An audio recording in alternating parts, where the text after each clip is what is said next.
Clobberin' time!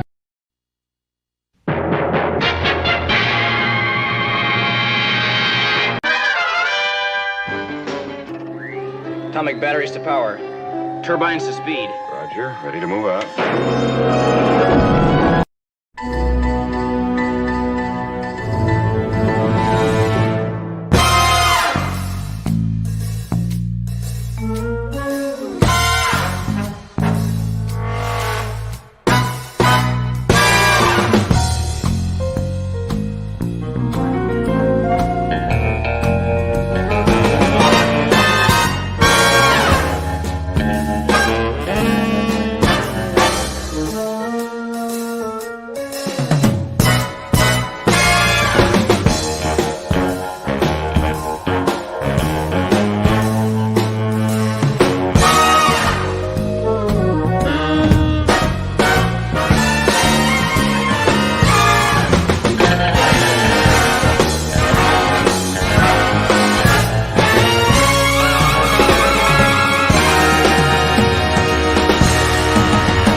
Come get some.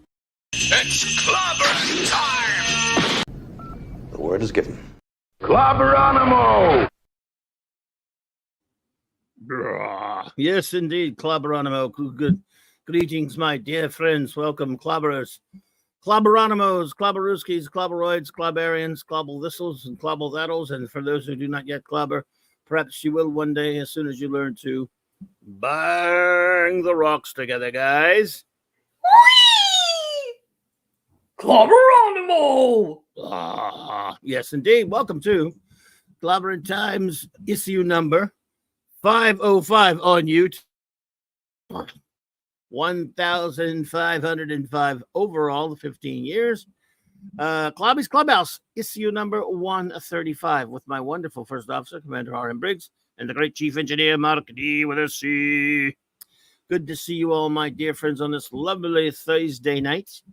Always here to clobber. Just thank you for being here. We've got a great group here, and I'm sure more friends will show up. Before we do our usual opening of show notes and shout outs, I will turn the floor over, the helm over, that is, to the most wonderful first officer in the fleet, my amazing friend, Commander R.M. Briggs, for her opening statements. Go. Thank you so much, Captain. I love you. I'm so happy to be here. I love spending time with you each and every week. So I'm just so happy to be here. And I'm just so happy that I know you. I love you. Good evening, everyone, and welcome to Clobberin' Times Clubhouse. This is CLOBBY'S Clubhouse. This is where a bunch of nerds and geeks sit around shooting the bull, and we have a great time. Tonight, we're going to be talking about Blake 7. We're going to talk about Kolchak, and we're going to talk about Star Trek Unlimited issue number 4. Do you like my Clobby impression? It's terrible, isn't it? What other business do I have to do? I have to say some thanks to some people, because we have some pretty nice people who are out there inviting people to come and hang out with us. And they're also telling everyone they know about Clobby's channel. And I just think it's the sweetest thing ever. So I want to thank them, because I love them for doing that. I want to thank Lord Thoth. I want to thank the great Southern gentleman, Larry. I want to thank Eric K. I want to send out a super-duper special thanks to Chris Persia, who makes the best show posters ever. And he splashes them all over social media. I love Chris Persia. What a sweetheart of a man. I want to thank my buddy Gwagnar. And I want to thank my buddy Wes Cagle, Lisa, and Jill. These folks were out there telling everybody to come on over to Clobby's place and join Clobberin' Time. So I just want to say thank you to them. Speaking of Chris Persia, I would like to ask for continued warm thoughts, good vibrations, love, prayers if you pray for his papa. His dad is getting a little bit older, and he's getting those things that you get when you get older, high blood pressure. But it can be really scary when that's your dad, you know. And so continued thoughts, love, prayers, anything you want to, any goodness you want to throw at Chris Persia Sr., that would be just lovely. I also want to send that love to Enigmatic Drop Bear. And I also want to send that out to Philip Story's mother-in-law, just Philip Story's family in general. And also I want to send that love to Shooter, because Shooter is away on an away mission. And I don't want to speculate what he does for a living, but I think it's a very serious job. And so I want you all to send him love and prayers and support and just all of the good things for him to come home safely to us. He'll be away for 3 months. And so you're going to be hearing me say that a lot. But, you know, it's going to be so sweet when he comes home and we know that he's safe and he arrives home safely. So safe journey to you, Shooter. I suspect, but I am not going to pry, that you may be in service to your country. So you're basically a living hero, and I just love you. But that's just speculation on my part. Be safe for 3 months, please. I also want to thank Scuba Pete, JT Kirk, and Michael Beacom. These amazing human beings have reached into my life to go around telling everybody what they thought of my stories. And not only are these people science fiction fans, but they're really intelligent human beings. So having somebody that's super intelligent go around telling everyone, you need to read this, this is good stuff, it's a pretty incredible thing to do. So thank you, Scuba Pete. JT Cook, he is T-Rock. Like, I mean, legally. And Michael Beacom. Michael Beacom, you are the cat's meow, baby. And guess what? I have a book out. I promised you a book in a year. I delivered on a book in a year, and it's out. It's out. It's out in paperback. It's out in Kindle. It's out in hardcover. And I also published my novelette, Happily Ever After. You can get that at Amazon, Barnes and Noble, just all the bookstores. But I have to thank the people who backed my book. These are the people who stepped forward and said, look, we believe in you. We love you. We're going to help you do this. And they're incredible human beings. So I want to say a huge shout out to two very, very strong supporters. These are the two biggest backers of my book. That is Larry, and Tony Stark. These two gentlemen not only are just great friends to me, but they stepped up and they really provided the kind of support that I needed to carry the book over the finish line. So I love those two human beings. And I also want to thank those who are there and are also pledging and helping and turning it into a much bigger pot that makes it count and helps me to pay for advertising and things like that. I mean, you all know there's no money in science fiction unless you get a movie deal. And I don't have a movie deal. Unless you get a TV deal, but I don't have a TV deal. So I also want to thank Sean Cutter, Penny Lane, Shooter, Wagner, Dave, Chris Persia, Scuba and Leslie Pete, Eric K and his trusty dusty dog Kirby. That dog's mine. I also suspect that Eric K has a new kitten. He was trying to announce it on Saturday Night Star Trek, and we didn't get to it, but I saw it in the chat. I 100. Pardon? A kitten? Wow. I think he is go a with kitten. Kirby. Cool. Yeah. So, but Kirby is like the sweetest dog that ever lived. He would never hurt a kitten. Kirby is a little angel from heaven, even though he likes to dig to China every now and then. I also want to thank Enigmatic Drop Bear, Michael and Cassandra Beacom, Mark D with a C and his family, Anti-Derivative Jill, Jilly Jill, Maximum Redstone, T-Rock, JT Cook, Daman and the Daman Clan, Lord and Lady Thoth, and that is, of course, our very own Porthos Lance. So chuck some cheese in the chat. Just don't get caught by Chief of Security Lord Thoth, or you'll be sorry. No, I'm kidding. He'll laugh. I also want to thank Rob Altus, Tyler, Jeff Wyatt, Rod Thunderheart, my guitar playing buddy Mazarus, and Wes Cagle. I also want to send some love to the great perhaps, because it is a great perhaps for me because I'm an agnostic. I'm not an atheist. I'm an agnostic. So it's a great perhaps.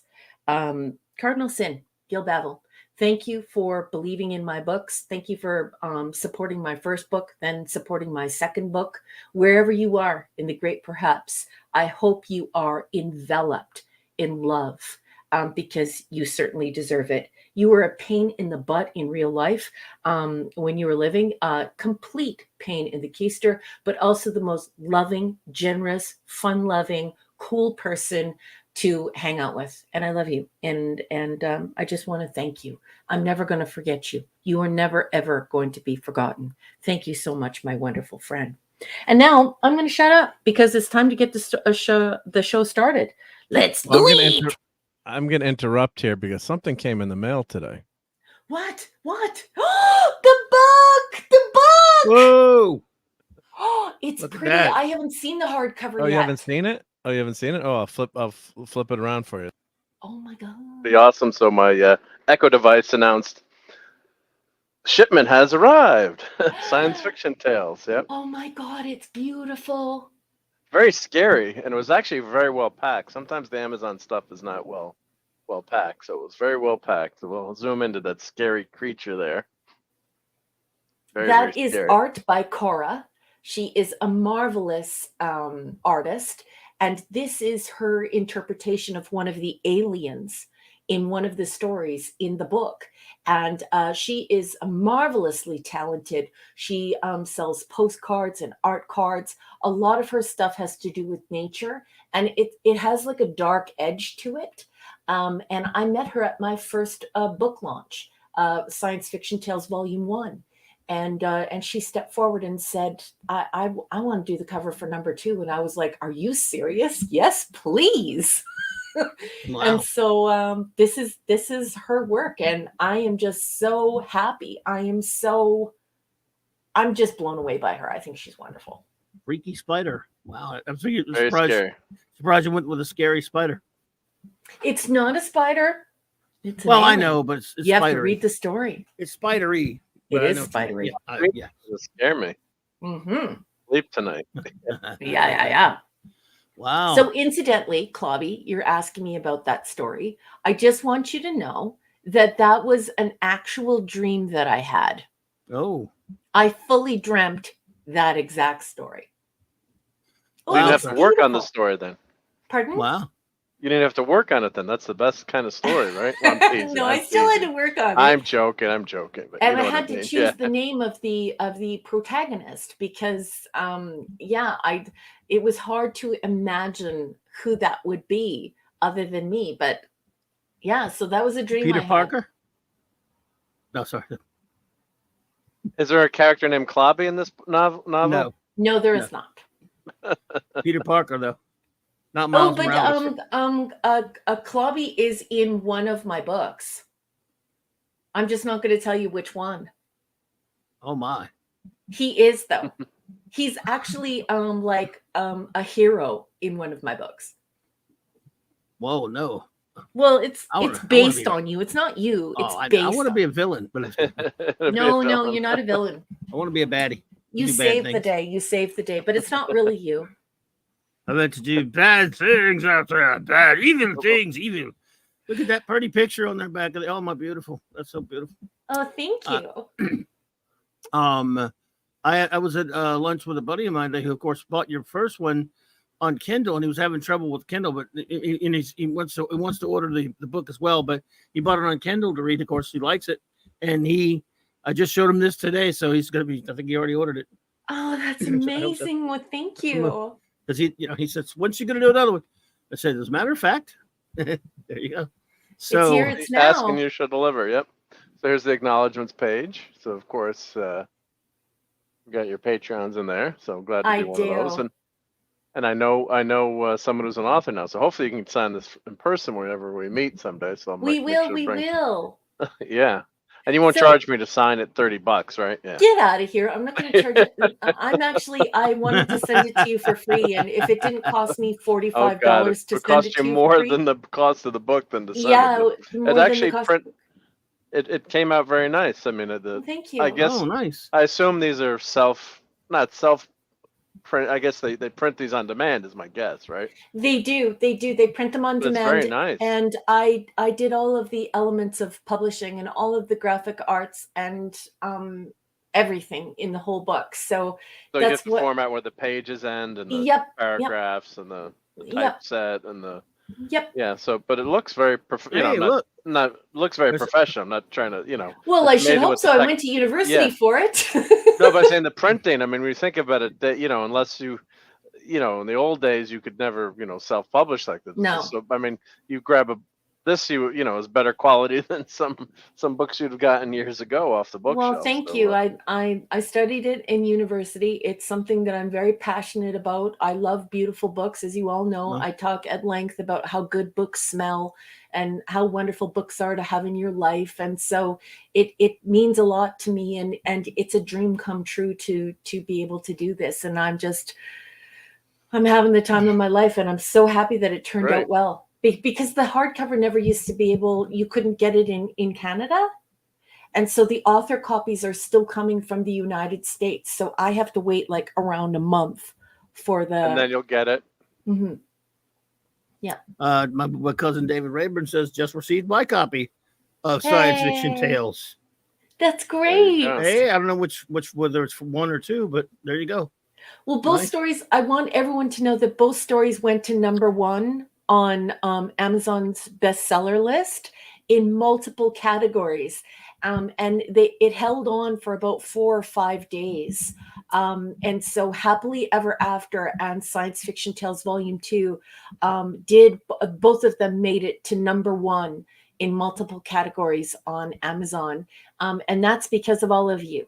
So I hope you enjoy the stories. I love writing for you, and I'm working on book 3. Nice. Let's do Forward to some. it, yep. How about we do some show notes and shouty outies? Yeah, let's do it. Let's do it. Oh, Mark, thank you for buying the book. Oh well, thank you. God, I would be a bum if I didn't buy it, right? I mean, come on, I gotta support you. So I'm Like, I so bought it on happy that Kindle, turned too. out. I bought it on Kindle too, so I'm gonna have to. This one, I'm not gonna break the spine, right? Yeah, but some people were reporting to me that the Kindle app was acting funny for a couple of Yeah, days. he couldn't get his to work, but mine works because I of course obviously have your book on the Kindle app and it works. I've got it all on there and all my books. And stuff Yeah, like that. it's very strange, and it's also super disappointing. But it's not on my end. I have reported it, and Yeah. I'm disappointed. But It's you know, working We'll today. fix it eventually, right? I'm sure. well, yeah, working. you can text the AI, but the AI will just say, "Hey, do you want a refund?" And you're like, "No, I just want my Kindle app to work." Just want the right It's book. working yeah. now. It's working right now. All right, everybody, show notes and shout outs. Let's go. Yes. Where are we? It's Thursday, right? There we go. So Thursday night, that means all right, here we go. Tomorrow on the great J-Man, my good great buddy J-Man's channel, J-Man and Sean and myself continue in our ongoing fun mission to review all of Jack King, the legendary Jack King Kirby's extraordinary run on the world's greatest comic magazine, Fantastic Four 1 through 102, annuals 1 through 6. We do 4 issues a week rather, and that is Friday nights, every Friday nights on Fantastic Friday, 7 p.m. Eastern, 6 Central. I will not be able to make it to my good buddy Nick's channel tomorrow night, but they will still be over there reviewing Amazing Spider-Man issues, the Ramita run, 8:30 p.m. Central time with the great D. Bud Martin. And then Saturday night, Star Trek. Our wonderful first officer will be on shore leave on a very special mission. So I will be here because it's always Saturday night Star Trek. You have been given a week off from Voyager. You should be. It's a holiday. Hallelujah. Aren't you all happy? Thank you. Thank you. They're all celebrating that, except they're going to miss you. That's the problem. They can't even get happy about that, number one, because you won't be here. They'll Oh, miss you you. guys, I love you so much. I'm going to miss you all so much. I feel like we should be playing Cool in the Gang. They'll miss you. Celebrate good times. Come on. Come on and celebrate and have a good time. Good time. Good times, no Voyager. So it'll be good Unfortunately, no times. I'm result. going to put myself on the chopping block for the ridicule, and the ridicule I'm going to get on this one. Yep. I'm going to be counting down ranking from waist to foist, all 79 episodes of Star Trek: The Original Cities. I'm almost got it ready too. It's good. Should by the time we start Saturday night, I should have all of my artwork ready for it. But yeah, it's gonna be a lot of fun, and I'm gonna get made fun of, and I can't wait to hear I can't believe you didn't like that one better, or I can't believe you have that one too low. Wow, that's not in the top 10. What's wrong with you? That's not in the top 20. I can't. And what I will do, by the way, everyone, is since obviously I can't read everyone's 79, I will allow you all to give me your top 5s, and I'll store them. And when I get done, I'll read everybody's top 5. If I did 10, it would take forever, right? No, unless I just read the episodes off. Maybe what else should I let them do? Should I let them do 10s or should I let them do 5s? Maybe I'll do a poll on that later. Well, TOS, it's so hard because everything is so darn good, right? There's so when much you get to the greatness. top 10, it's like you separate the top 5 What from if the you- top. No, I'm sorry to interrupt. I just okay. like a thought just occurred to me, and I thought I should blurt it out, but then I interrupted Mark. I'm so sorry. No, go ahead. For it. Go for it. No, I was just thinking, like, if you're looking for a format, wouldn't it be great if you could announce number 79? And if anybody has a 79, they can just put it in the chat. So if anybody's done their homework and they have it all, ranked. That would take some time. Yeah, but not if you don't put it on the marquee. If you just let them put it in the chat, and then everyone will see what everyone has for 79, and they can discuss it amongst themselves. They would have had to prepare a long time, their whole list. Yeah, I that's a think big everyone list. should do a list on Google Sheets and share would the have link to- in the. You know how long it took chat. to prepare this every episode? I know. They're going to have It's to hard. decide, and that would take. I'm just going to stick with the top. I see what you're saying, but that would mean I'd have to give them the homework like 2 months in advance. Yeah, that's true. That's true. Except for the fact that I believe that Gwagnar has already put in his disagreement on number 17. What do you mean, number 17? I haven't given any of them yet. See, he's joking with you that I know. because he likes that what you were saying about how people are going to be like, how can you put it at 17? So Spoiler alert, you're all not going to be surprised by number 79. You might be. Yeah, you might be surprised. Dave Might put a says Star Trek David Discovery Rayburn. episode. Hey, look, we have a science officer here. Hey, Fiona. Well, we'll get the shout out. Dave, shout-outs. David Rayburn says he has a ballot box. I'll keep that in mind, Mr. David, when this becomes a democracy. This happens to be a dictatorship, a benevolent dictatorship, but a dictatorship nonetheless. All right, so here we go, folks. Our shout outs to the great wrenches we have. The bronze wrencher. The great Chris Persia, Vindicator Wrench of the Great White North, who is not with us tonight because he's not feeling well. But he is. I think he said he might be watching or listening to us. In that case, in the event that you are, Chris, get well soon, buddy. We hope you feel better, man. Feel better, baby. I'm sending you a Yep. smooch for your face. Indeediousness. And you'll be happy to know I'm not sending you a smooch for your face, but I'm sending you a Vulcan salute. I hope that's cool. D-Bod Martin, Wrench of Iron. Lord Thoth, God of the Wrenches, Avon lives. Long live the Legion. J-Man, my partner in crime on earth. B, fantastic Legionnaire and extraordinaire reviewer.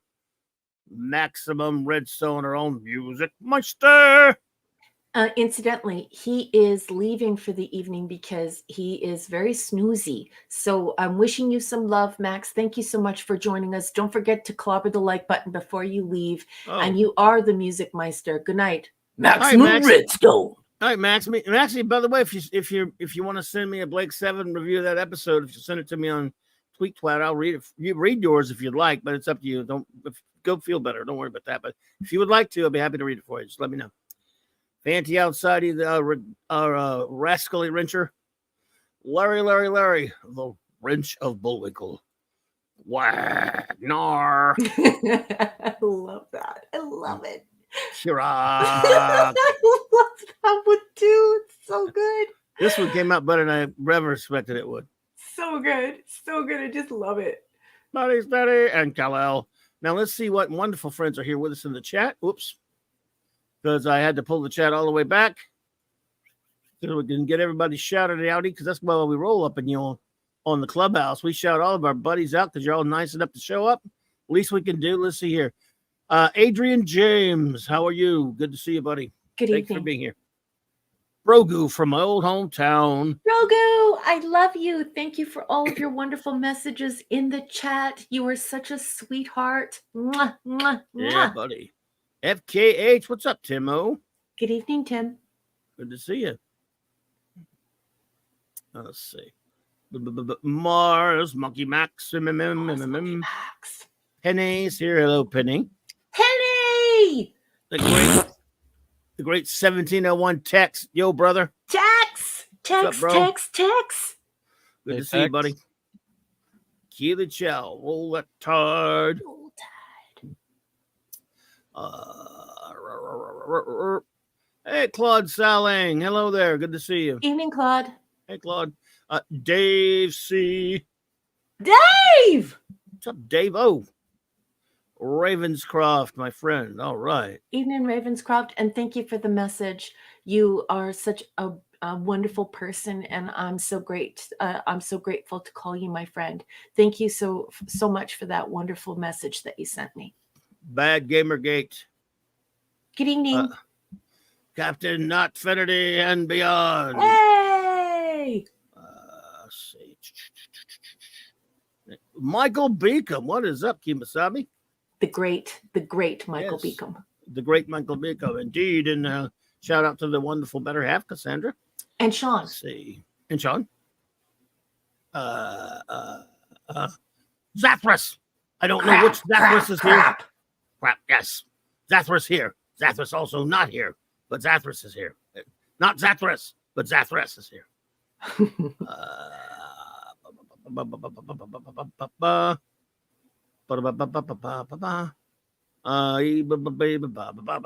There's more, folks. I'm getting to you. Scribe Light. What's up, buddy? Good evening. One of our buddies over at Midnight's Edge After Dark. Good to see you, man. Hope you're doing well. Joe Dog, buddy. All right. Good to see you. Apollo Svinian. And And the pepperoni. The pepperoni. I probably couldn't hear that. Sentai Ranger Donnie. Don Power Ranger. I'm still used to saying Don Power Ranger, but it's Sentai Ranger Donnie. However he wants Monkey it. minds. David Rayborn, cuz. Cuz. You come to cuz. Hang on, everybody. There's got to be more. There's got to be more, I think. There's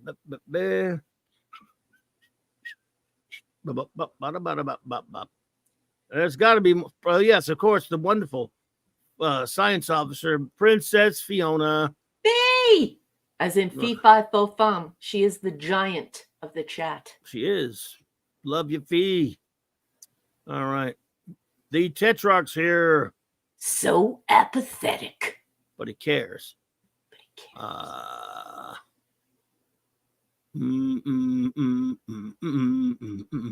Oh, okay, you start him already. Okay, cool. Good night, buddy. Good night, Maxie. All right, that's all we got so far. Anyone else who pops Yep. in, of course, will be shouted out accordingly. I want to thank all who are lurking out there. We, as number one likes to say, listening as a podcast would, and of course, anyone watching on a rewatch or a download, it is much appreciated. Please click that like. Please consider subscribing, and just to hang in. But whether you are or not, we appreciate you hanging out at the channel. So, as we always do on the Clubhouse, Ezra Goldstein. Shalom. Shalom, my friend. We review on the CLOBBERIN Clubhouse. We review things and stuff and things and stuff. Sometimes TV shows, sometimes movies, sometimes comic books, sometimes all three. Tonight, of course, and for the foreseeable future, we're in the midst of reviewing one of my all-time favorite TV shows ever made. It is Blake 7, BBC classic science fiction series created by the great Teddy Nation. And we are tonight on episode, you can key that up anytime you're ready. First, engineer. We There are we go. tonight on, it's episode 28 overall. And of course, episode 2 of season 3, entitled Power Play. It is, of course, the third in a trilogy that I like to call the Star One trilogy. And shall I start us off, or anyone have anything to say? Go for it. Yep. Yeah, Power Play is season 3, episode 2. First aired on January 14th, 1980. Clubby is the biggest Blake 7 fan in the entire universe and delivers on the best summaries of each episode. So he's going to do that right now, and we're going to love it. All righty. Well, let me see something here. I better make sure I. Oh, there we go. Spoiler alert! Spoiler alert! Spoiler alert! So we got the spoiler alert up there for you. Blake 7, Power Play. Okay, we don't have to backtrack too far like I did last week. This is again episode 2 of season 3. The final episode of season 1 brought us the classic Star 1. The Liberator crew showed up at Federation computer complex control called Star 1, a lone planet, way, way, way out in the depths of space, all alone in the night. On which, of course, the Blake 7 crew, Blake, Avon, and Callie transported down, had an adventure, killed Travis, and discovered that the galaxy was about to be invaded by a bunch of slimy aliens, and from Andromeda, no less. And of course, there was a defense zone that was defending an antimatter defense field, defending against their ships that have been there apparently a long time, set out there by the Federation years ago. But one section of that zone was taken down. So the Liberator, it goes into battle by the end of the episode to defend the galaxy against the alien invasion in space there. The battle ensues. The Liberator calls in help from their enemies, the Federation. The Federation shows up, and there's hundreds and hundreds of 600 some odd ships in both sides. A big, big battle ensues, and the Liberator's damaged. The Liberator crew ends up going in life rockets all over the place, splits up.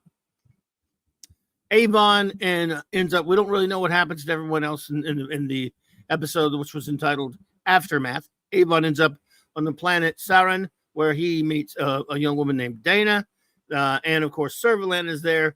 Wackiness ensues. They end up, by the end of the episode, making it back to the Liberator, Avon and Dana, whose father is, of course, murdered by the evil Servalan. And did it in a really slinky dress. Don't know why I mentioned that. It's awful. Sorry. It was slinky. It was unsophisticated clothing, but it was slinky. So kind of slinky. I noticed it look too. Like yeah. Anyway, It looked good. It looked good. It looked good. Where were we? No. So Her chesticles dress. seemed very relaxed and happy. yes, I didn't notice that, but sure. So Were they in the right spot? Yes. No matter what. Nobody took a wrong turn at Albuquerque. Good. So we got that straightened out. Avon and Dana end up back on the Liberator, and they're greeted by a man in a Federation uniform who informs them that summary execution is the usual penalty for boarding a Federation starship. What are you doing on my ship? Bum, bum, bum, bum. But episode ends. That will be Aftermath. And tonight we talk about Power Play. Power Play involves, pretty much that. Avon asks this captain, who is Captain Del Tarrant of the United, not so United Federation, that his name is Chevron. He's named after a gas station, which was different from cosmetics. He said went from cosmetics to being named after a gas station, Chevron, because he doesn't want to tell him his real name. Obviously, how did you get here? Oh, he said this is my wife, Dana. We made it aboard this ship barely by the skin of our teeth before our ship blew up, and we found a place that we've been sleeping for a while. And it turns out that Tarrant had come aboard the ship by himself just before excuse me, just after this gentleman here, played by the great Michael Sheard, section leader Clegg and his group of death squatters showed up to claim the Liberator for the Federation, and of course for the prize money. But it turns out that Captain Del Tarrant outranks section leader Clegg, so he's taking command over Clegg and his boys. They try to interrogate Avon. They want him to speak to Zen, the computer, because they know or they suspect that if he does, it will identify him. They want to find one of the crew because the Liberator is, of course, operating independently, and they need control. They want control of the ship. So Avon's kind of, I don't know what I'm going to do about it. And we just sort of kind of reaches up on his neck and wham, as you can see right there. Tarrant socks him over the head and knocks Avon cold. And then they end up having to knock Dana out as well. And he swears up and down, oh no, he says, why'd you do that? Well, he had a gun. He was about to blow your head off. Turns out Avon Chevron did not have a gun. So they're like, well, section leader Clegg's all pissed off, but he's going to still obey the captain. So Terrence says, they're out cold, put him in a room, and we'll try it again when they wake up, which of course buys Avon all kind of time. And again, because he was out of ideas right there. I don't know what he was going to do. Who knows what Avon was about to do? We'll never know. Then we find out that we finally get to see what's going on with Villa and Callie. No word yet from Blake and Jenna. Bum, bum, bum. Where are they? Yep. We know where they are. It is stated later in the episode where they are, but I don't know. Let's got lost. Callie is aboard a hospital ship or like a medical ship, of course, where she suffered some burns, but she's being taken care of. And whereas Villa is calling for help. He is distressed beyond belief because he's such a brave, cowardly guy, actually. In a jungle on a planet that's not too far from where Callie is heading, actually, because it's the same planet Chenga, which is named. We've had a gas station now, and now we have a planet named after a board game. Not a board very game. Unstable planet. Very unstable because it's Chenga. Yeah. I'm sure they probably didn't have that game. You can take a block from the middle and you can put it on top. Yes. And you can take a block from the bottom and you can put it on top. And it will fall. That's what this planet is based on. The same thing during the watch party. Yeah. Yes. So he's scared to death on this in this jungle planet. His arm is broken. Villa is tired and scared. For some reason, it may be his communicator's fault or whatever, but Zen, who is reacting to his stress signal, cannot be heard by Villa. So Zen's on the way to rescue Villa. It's going to be a few hours, but Villa doesn't know that. He's discovered by some primitive types who he gets scared of at first, but finds out they're a couple of nice blokes, including one of them who was in a lot of British TV shows. Why am I forgetting a name? Max will remember his name. Oh well. Anyway, back to the Liberator. Avon and Dana wake up and they start talking about what's going on. And said, well, it's a good thing it happened anyway because it didn't expose us, but they still don't know what's going on. They decide to break out of the room. They break out of the room that they're being kept in, and there's a dead guard with a knife in his back. And one of my favorite Avon lines, that's a difficult way to commit suicide. Dana says, perhaps it was cleaning it and it went off. I love it. I love them. So they start going playing a little cat and mouse with Clegg's death squad, hiding in the little corridors that run throughout the a la McLean through all the bottom of the ship. They run the whole ship. And eventually they decide. Avon decides to try if he could take the pressure off. So they get to one of the remaining life rafts. And launch it, in a way I'm making us invisible so that they would think, wow, they launched the life raft. We better get out of here. They left. Now what are we going to do? It turns out Clegg actually, someone's knocked out one of his men who thinks they'd found him. And then Clegg opens up a door where his men's been knocked out and shoots him, kills his own man by accident. They're all upset. They're all distraught. They're all pissed off. Or are they? Are all of them pissed off now? I don't know. Avon manages to make his way back to the flight deck just enough time to get a report on what's going on from Zen. This episode does not have a lot going on, so I'll be done in a second. I promise you. He finds out that they're on their way to pick up Villa. He's asking what's happened. He finds out Blake is on a hospital ship. Jenna is on a planet Eperon in the system of Blulitol. And Blake's on Morphaniel. Yes. Blake's on Morphaniel. Hey, I can't pronounce all these names either. And I've been hearing them 50 million times. I've watched the episode so much. Right. Yes, Ezra Michael Sheard was on a lot of things. I mean, he's been in Doctor Who like 5 times. He's played a guy whose name rhymes with Shitler a few times, including in Indiana Jones: The Last Crusade. He's been in The Empire Strikes Back. He's been on good Lord, he's been in everything. So where are we? Oh yeah. So Avon again goes back and then he hides. It's got one of my favorite lines when he decides to, when he leaves her in the room to go to hide. When he tells her, anybody comes through that door, kill them. And then he looks like anybody who isn't me. That is one of my favorite bits. So he's sneaking about, but eventually she goes looking for him. He ends up he starts suspecting some of the death squatters are trying to steal money from the gold, the storage room with all the money in it. Because men keep getting killed, and he goes after. He kind of confronts one of them, but he gets caught by that guy and Tarrant, and then he tries to make his case to Tarrant that this guy's killing your men and stuff like that. He has nothing left to deal with. He's trying to bargain with Tarrant. And then he, makes the case for it, ends up fighting the guy. Tarrant kills the guy before he could kill Avon. And then Avon says, again, trying to be the detective, trying to curry favor with Tarrant because he's trying to prove that he can't trust the other ones, which is all he's got. Build some distrust between them. He can see that Tarrant's the only mildly intelligent one of the bunch. But then he says, you made a good case of it, Avon.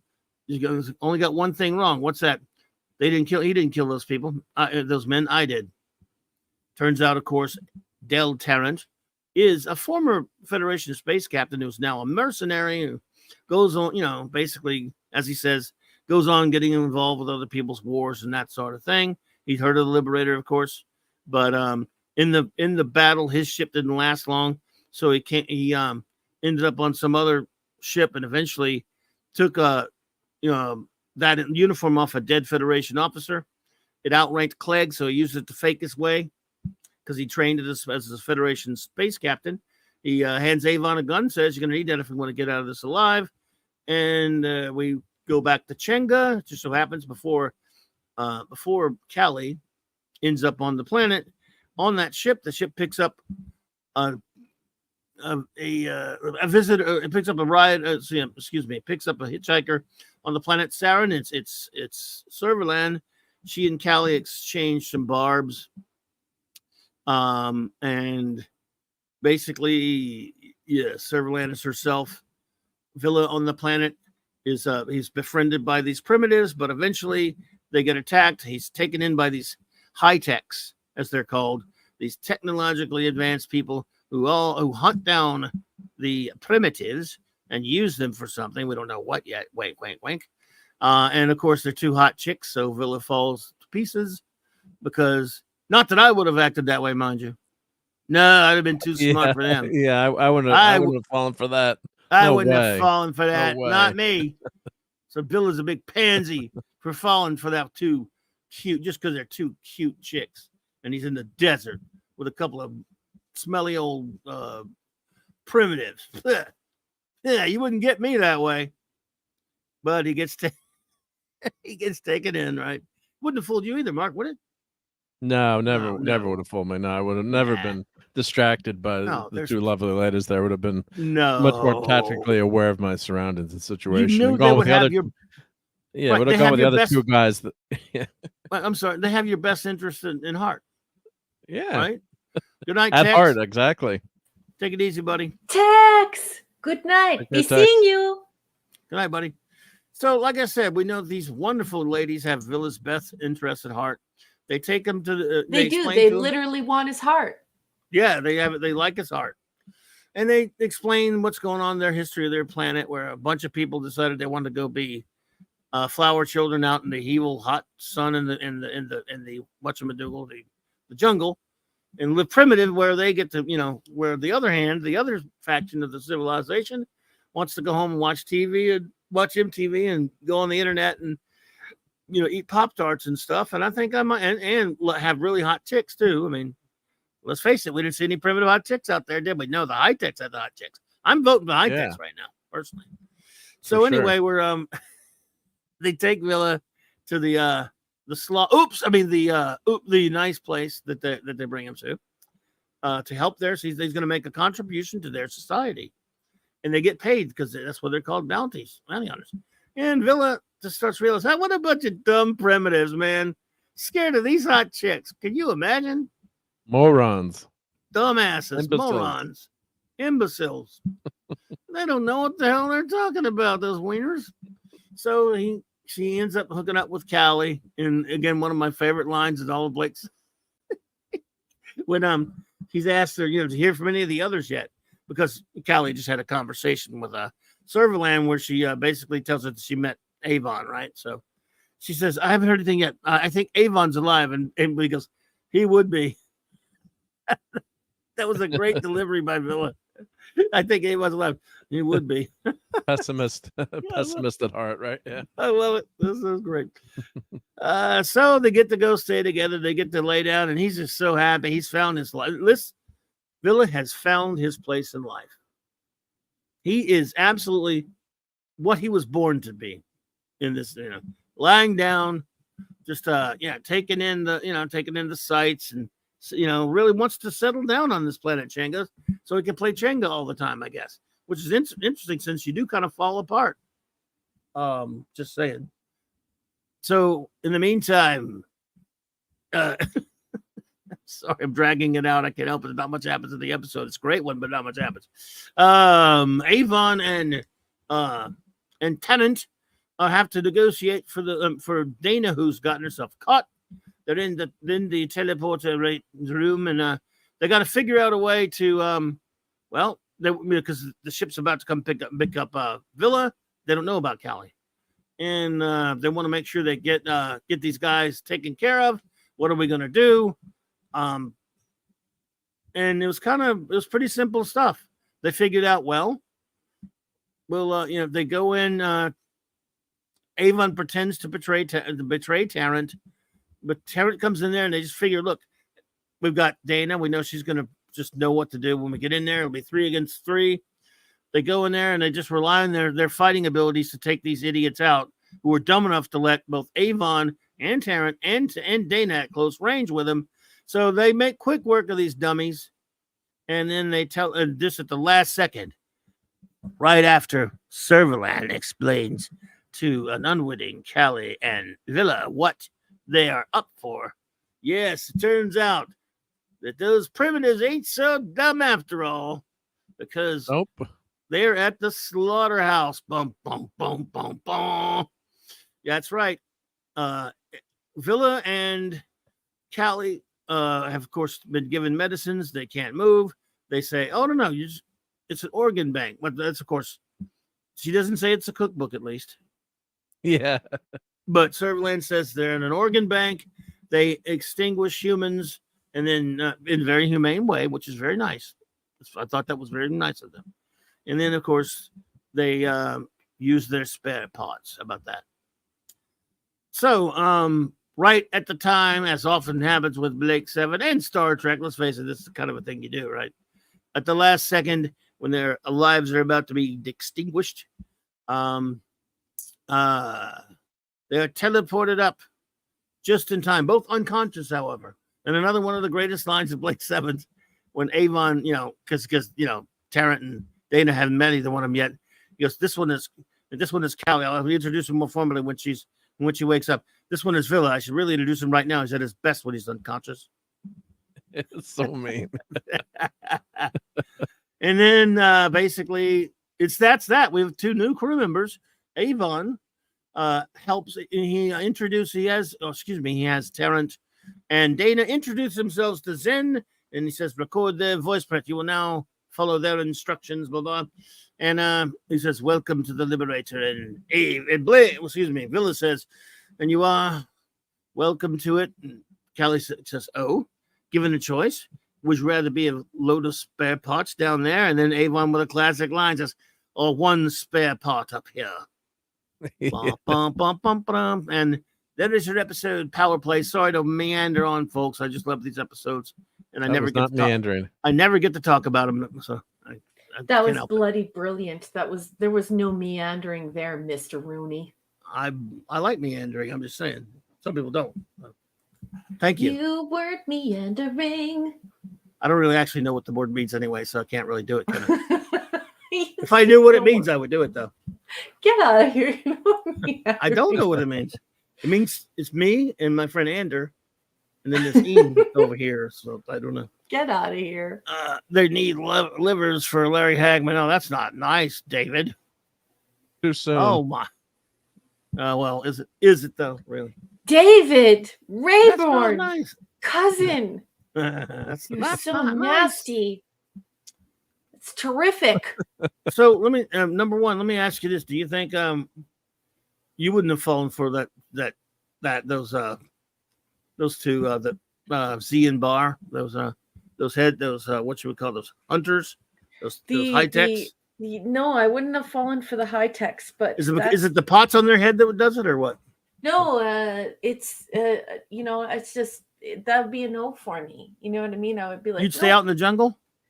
I would probably stay out in the jungle. Yep, probably would. Of course, they're not giving him a choice, but still, they figured he was so dumb they didn't have to shoot him.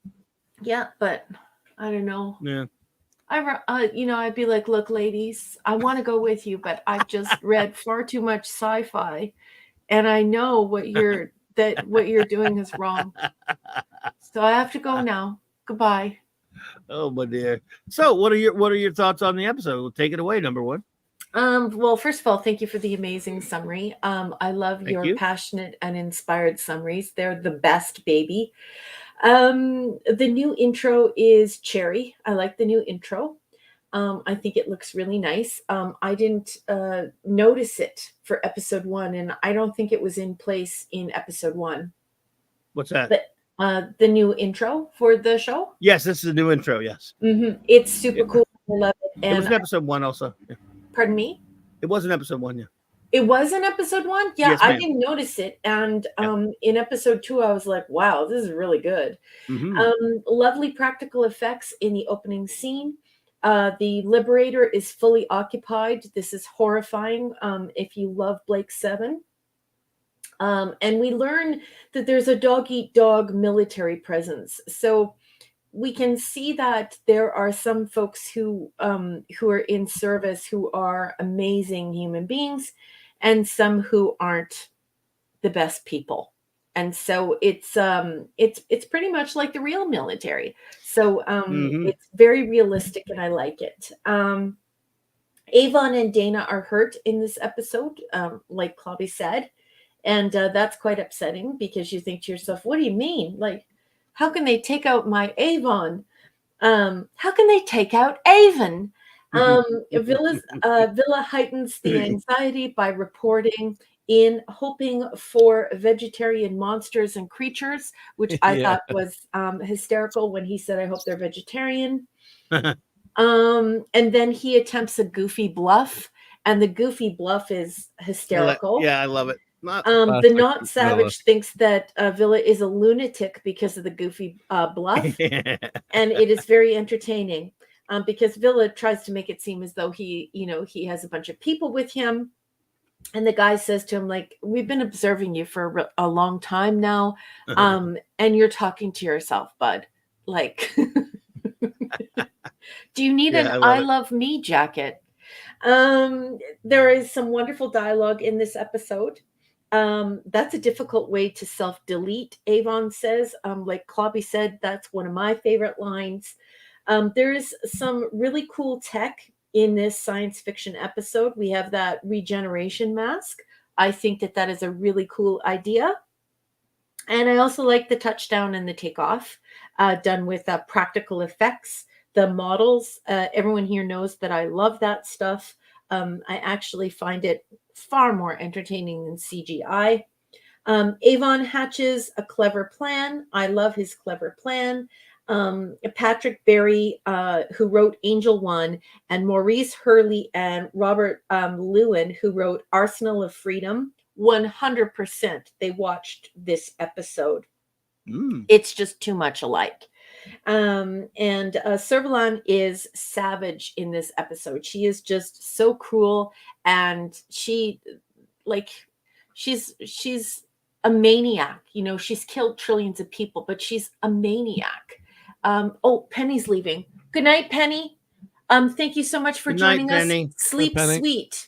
And for every difficulty that you had this week, I would just like to respond to all of those difficulties with it'd be nice to Penny World. Otherwise, I'm going to raspberry you. I love when Avon says, "Perhaps I'm shy." I just absolutely love this when he's asked why he's being so secretive, and he's like, "Perhaps I'm shy," and it's hysterical. I love it when Avon says, "I had hoped for a more inspiring epitaph." I just love that as well. I actually like do the evil laugh out loud when he does that, the ugly laugh. It's funny. Villa is a complete moron, and he's not playing. He's just an actual moron. It's an organ bank, and of course I put in yelling all caps OMG. And of course I love the same thing that Clobby loves, because Clobby and I are very much alike in a lot of ways. He's at his best when he's unconscious. And this is of course Avon about Villa. This is a busy episode. It is filled with drama, science fiction, action, and amazing dialogue. I find Blake 7 to be cerebral, comedic, satisfying. I find it to be very, very satisfying. It's like when you cook a beautiful pot roast and the beef is like, you can pull it apart with your fork, and the gravy is the perfect thickness, and it's very, very rich and buttery, and you have champ. And do you know what champ is? That's Irish mashed potatoes. And that's like cheese and just all sorts of wonderful things. They call it champ? Yeah, it's called champ.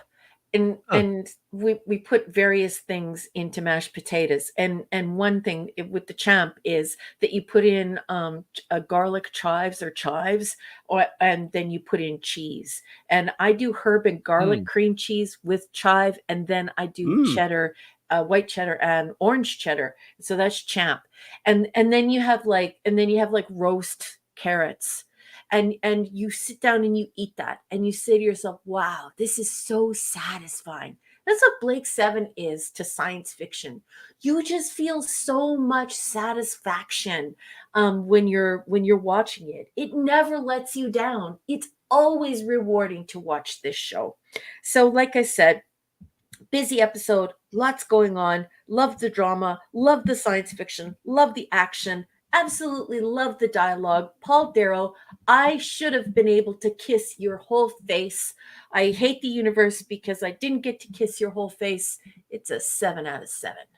Love it. By the way, anyone ready to write a review? If you have a review you want to write, please feel free to do so now. And Marco? Sure, yeah. So also love this episode. You know, so, spoiler alert, I kept saying how much I like these three episodes together. So just get it over with. It's a 7 pluser, but it's really almost unfair. It's a movie altogether. These three episodes that's a definite saga, and you know, it's split up. But I don't know how you waited to watch this before streaming. I mean, this would have been a killer to have to wait to see this episode. You know, kind of like, you know, in TNG with the Borg, you know, fire, and you had to wait. So just great writing, and just so much going on, like Raquel said in this episode. I mean, it's just of course, knowing that the Del Tarrant flip there, be like, how are they going to get the heck out of this one? And it was a great flip, and it was well written, a great twist. With the guards being murdered, and blaming it on Avon and Dana, Yeah. which was believable. So it's almost like a little Hitchcockian drama there going on, like a lifeboat drama, or the movie Lifeboat, or just it's kind of invoking that feeling where you're what's happening. And of course the comic relief of Villa, with the lovely ladies who turn out to be organ harvesters looking for a bounty. Just great twist there, and the show kept its humor there with Villa. And although the characters are changing, we're not doing long-term spoilers, but as you can see, there's some major changes going on in Blake 7, and you're gonna taste of that with this episode. But the Del Tarrant character is a great character, and I love his introduction.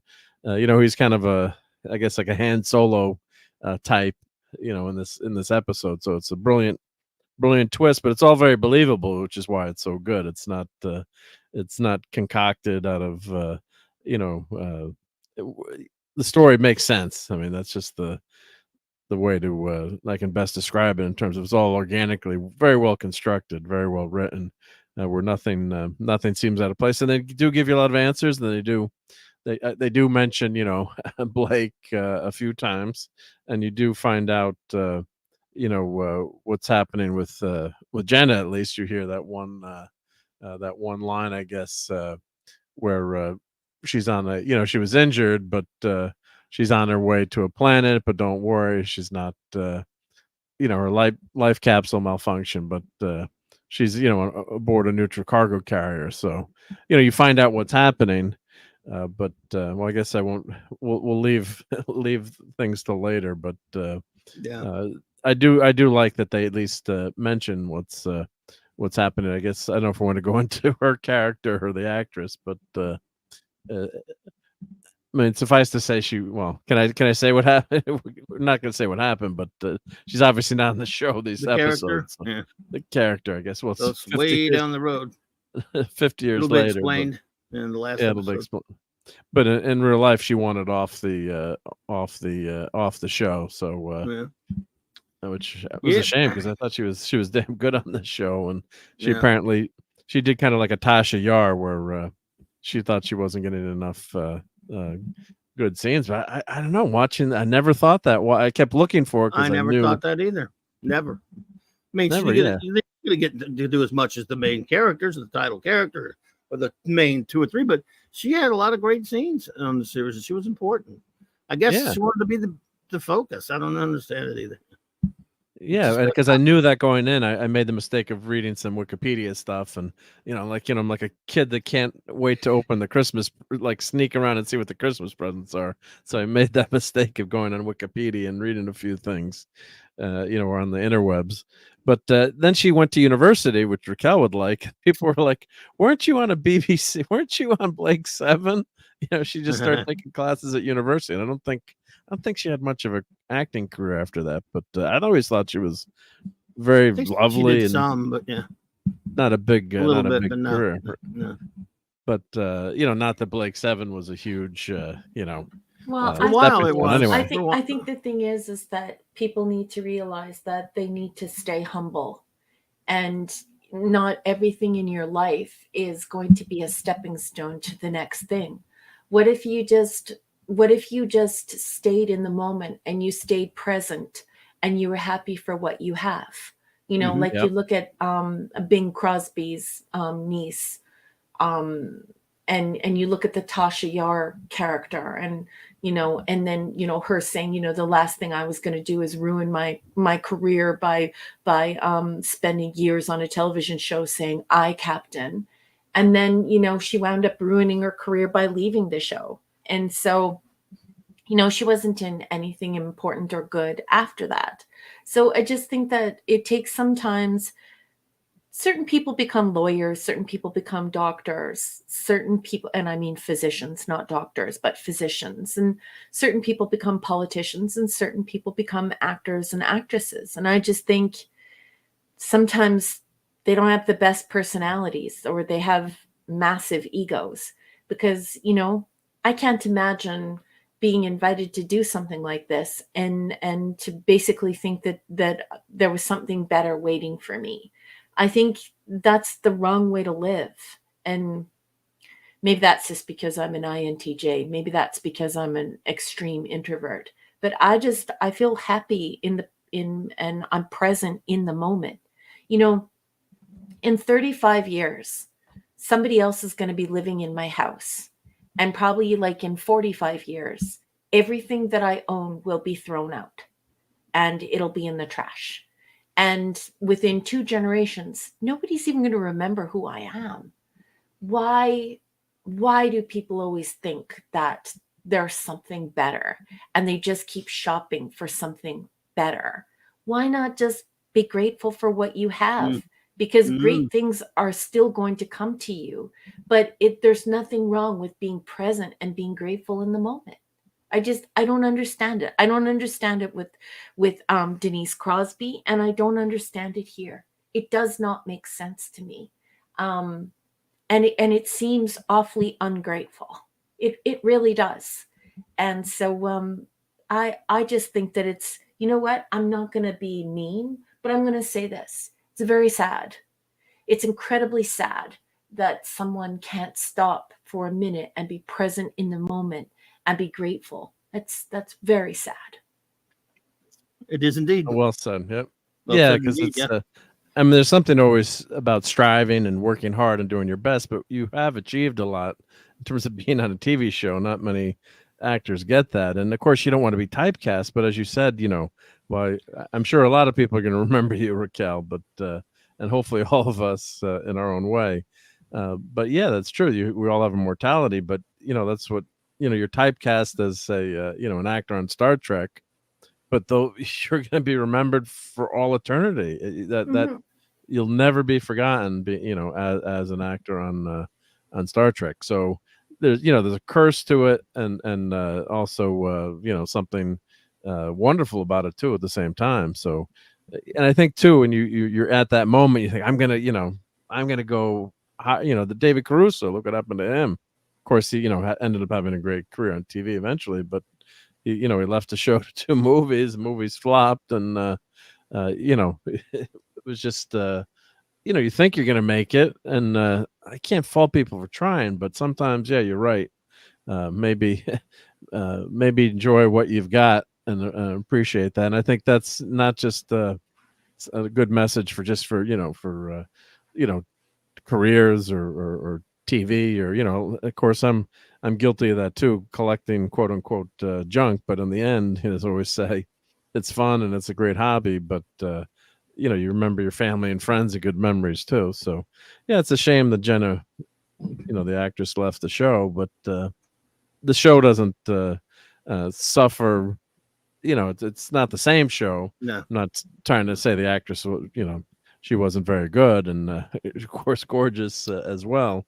But the show, they do a good job of carrying the show on without her. I mean, Star Trek couldn't have lost a Kirk or a Spock or a McCoy, but they can lose it. Unfortunately, they can lose a Jenna, and they figure out a way to get by without her. So Incredibly foolish on her part. Like, why not finish out your contract? Why not have the grace to finish out your contract? I don't want to be mean and say, oh, there's no excuse, but really there isn't. If you get involved with something creative and it represents an amazing opportunity in your life, you should be grateful for it, and you should have grace and be present in that moment and fulfill your contract and fulfill the story. They're telling a story. And if you really are a passionate actor or actress, and you really are about your craft, then you would care about the story more than your ego. And you can see that when you go to these local theater houses where, you know, only a certain amount of people can ever be famous. But go to your local theater house, and I bet you there is one person who's involved with the community theater, the city theater, or the metro theater, who's a real superstar, like somebody who deserves to win an Oscar. And instead of just saying, you know, I'm too good to do this, so, you know, whatever, I'm going to go do something else. They're there, and we get to enjoy them. So for me, I don't think there's any excuse, because if craft was really the reason, then I think your soul is bound to finishing the story. Finish the story. Don't halfway tell the story and then just say, look, I think I'm too good to finish the story. Finish the effing story, and don't be such a jerk off. Like, what if you would have ruined the whole show for everyone? What if the chemistry would have been off and people would have stopped watching? Like, is that what you want to do? That's how you want to wield your power? No, I think it's much better to wield grace. Yeah, she did. You know, I was checking her IMDb, and so she did go to school, college, and she got a drama degree at University of London, and that's why I remember reading about that. Someone said, "Weren't you on TV?"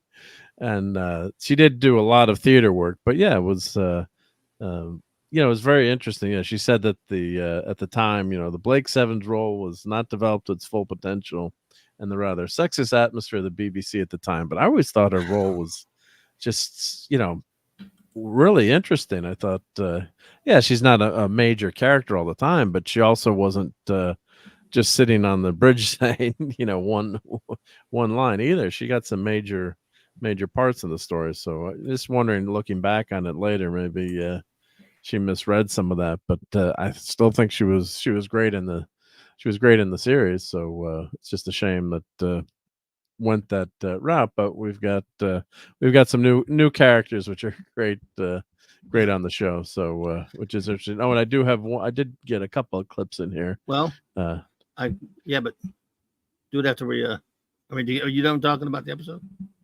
Yeah, but I just want to play one. Two of your I clipped two of your favorites. Okay, they're short. Yep. Anybody comes through this door, kill them. Anybody that isn't me, that is.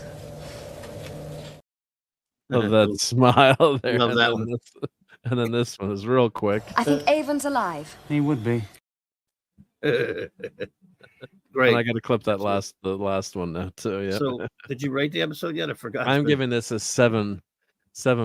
There's a lot going on, and it's tied all together really well, which I thought was impressive in terms of writing and keeping you interested and following the story. So, and the sets are really cool too. I mean, they're making use of that, you know, the limited budget, but really cool job taking you feel like you're, you know, hiding with them, with Dana and Avon on the Liberator. So it's a 7+ for me.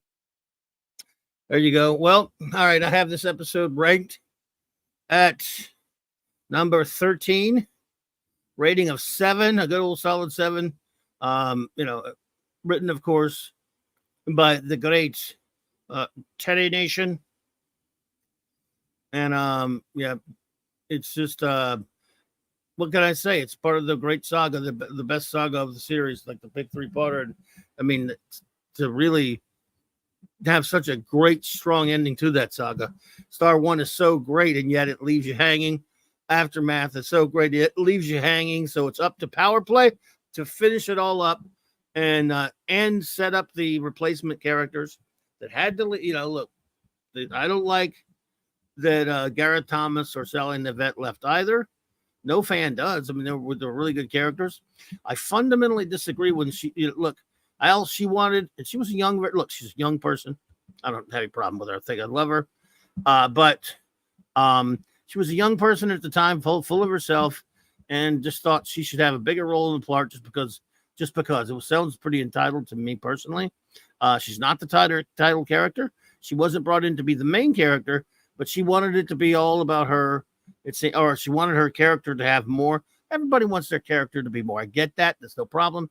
But at the end of the day, she had to realize that the writers are going to work with what they have and what are the best for them. And it was best for that show to develop the Blake Avon dynamic. At first, maybe they weren't sure about it, obviously, because how'd they know? They hadn't seen how Garrett Thomas and Paul Darrow were going to bounce off of each other. And then as that season moved on and on, they started realizing there's something special there, but something truly special between Thomas and Darrow, in my opinion, anyway. And then the second season really started making it even better. And so much so they get rid of a character that we all love. And Gann, they were going to get rid. There were times where they were going to kill a couple of the other ones, but the thing is, they do believe they started to see what we have here is different. We have the Blake Avon dynamic is terrific. Let's just expound upon that. They did, and it made it a little bit less going on for the other characters, even Villa, who was the closest to right up there with him. But nevertheless, both Callie and Jenna held their own. I thought they were really well written for, and of course, very well cast. I love both of those ladies. And Jenna, I've always tried to think about why she had such a problem. Yet I can think of many instances in many episodes where she does get to do a lot. Not every one of them, but she's not the title character. That's just the way it is. So I think she expected a little bit too much. Maybe she was just young and that way. Fine. I don't hold any grudge against her or anything like that. I was sad that the character left. But I also don't necessarily entirely agree with her gripe that she should leave just because the character wasn't the main focus all of the time. She still got good lines. She was well written. And I fundamentally disagree with the creator of the show. As Ravenscroft points out that, and I'd seen this somewhere before, apparently Terry Nation approached Sally at a con and apologized for not being able to write well for women, which I don't think he should have done. I thought he did well, but obviously his strength was Blake and Avon, says Ravenscroft, and I agree, Ravenscroft. Maybe he was he just felt pressure to do that. Maybe he felt that way. I don't know.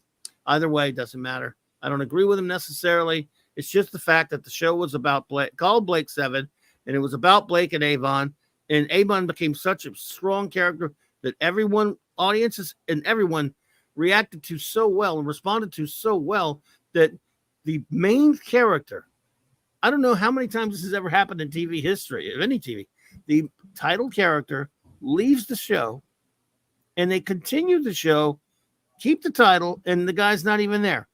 And you couldn't do that unless you had a character like Avon. So, of course, when two people leave, you have to replace them. You didn't have to, but they just felt like they needed to. Yeah. So, anyway, back to Power Play. I really like, because a lot of people never liked Tarrant, as they like Dana fine, but a lot of people don't like Tarrant. I'm here to say I like Tarrant a lot. He's different from Blake, but he does perform similar to the function of Blake. You've got to have somebody. Avon works best when there is somebody standing up to him a little bit. Mm-hmm. And that was what Tarrant was brought in for. He was actually Stephen Pacey, who I think does a terrific job as the character of Tarrant. Was a lot younger than the character, the age of the character. He was playing him an older character than he actually was in real life. But and I think he does a terrific job. So this was a nice way to introduce both of these characters. We'll see what happens going forward with them. But I give it a 7, of course, and rank it at number 13. So let's. Yeah, it was. Go.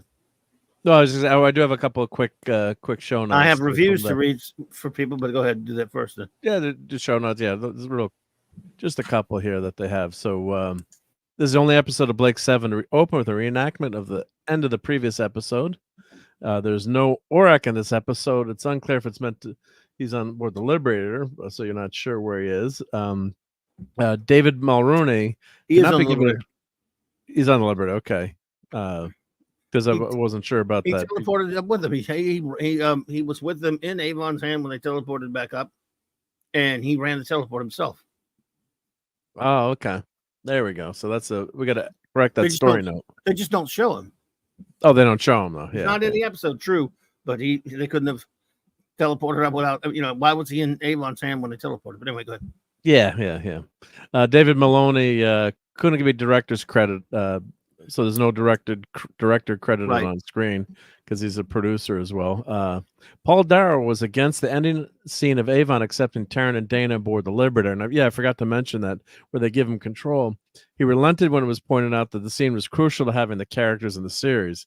I mean, he knows Dana much better, but Taryn to give him, let Zen, give him control that quickly, I thought was kind of strange.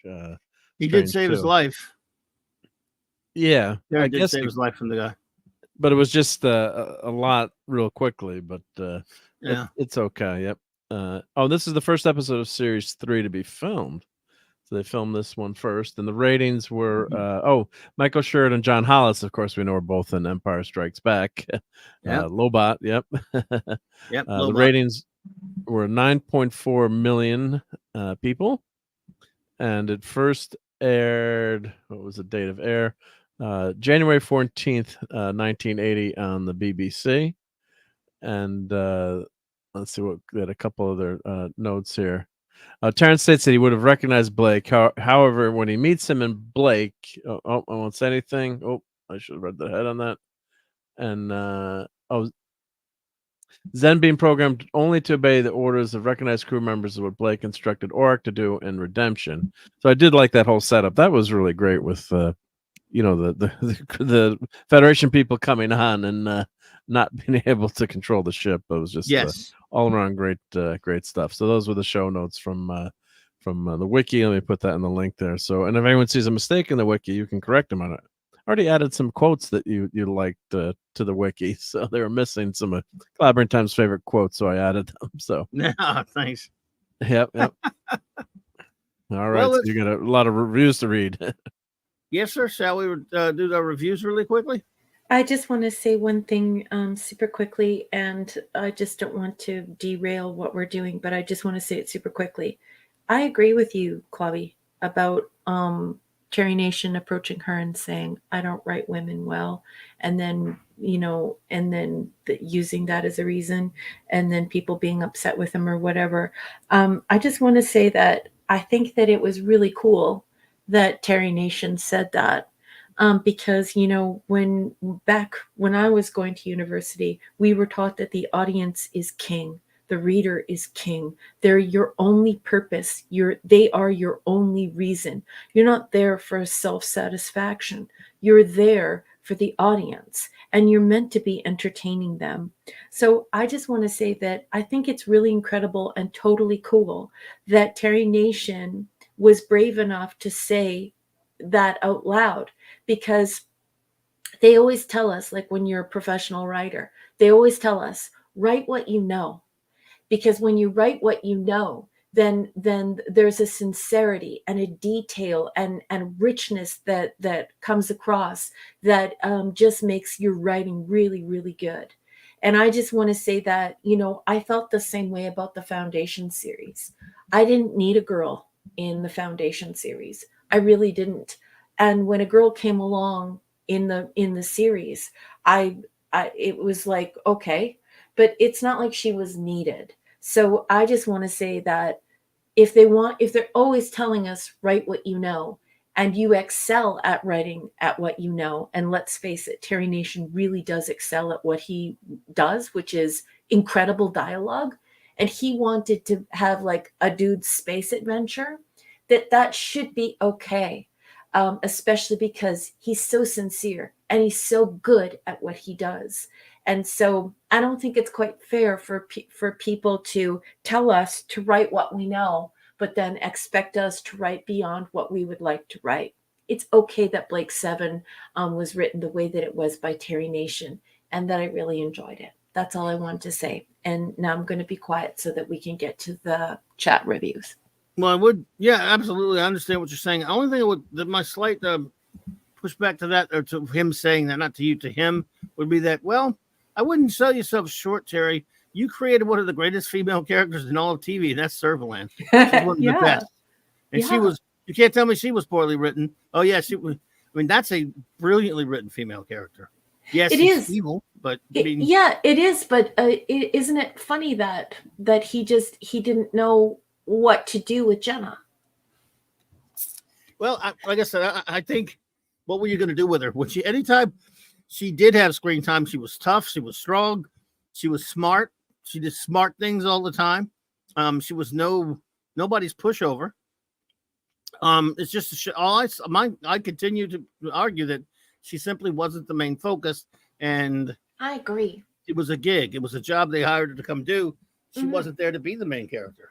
And I don't know. I think that sometimes actors lose themselves and they don't realize what the final product looks like. Like they think that they're just on this show saying "I Captain" and they're on the bridge of the NCC Right. 1701D, but they don't realize that they wind up becoming a legend on the other side of that story, because we're not thinking about her saying "I Captain." We're thinking about her in with our mind's eye in this imaginary world, and she's incredibly important in that imaginary world. So I totally agree with you, Clubby. If you compare this to Nichelle Nichols, who, if she says to you in 1964 or 63, I mean, she was 6 and 7, I don't get to do anything on the show. Remember, she, as you know, the old legendary story about she thought she wanted to quit and then she got talked out of it or whatever.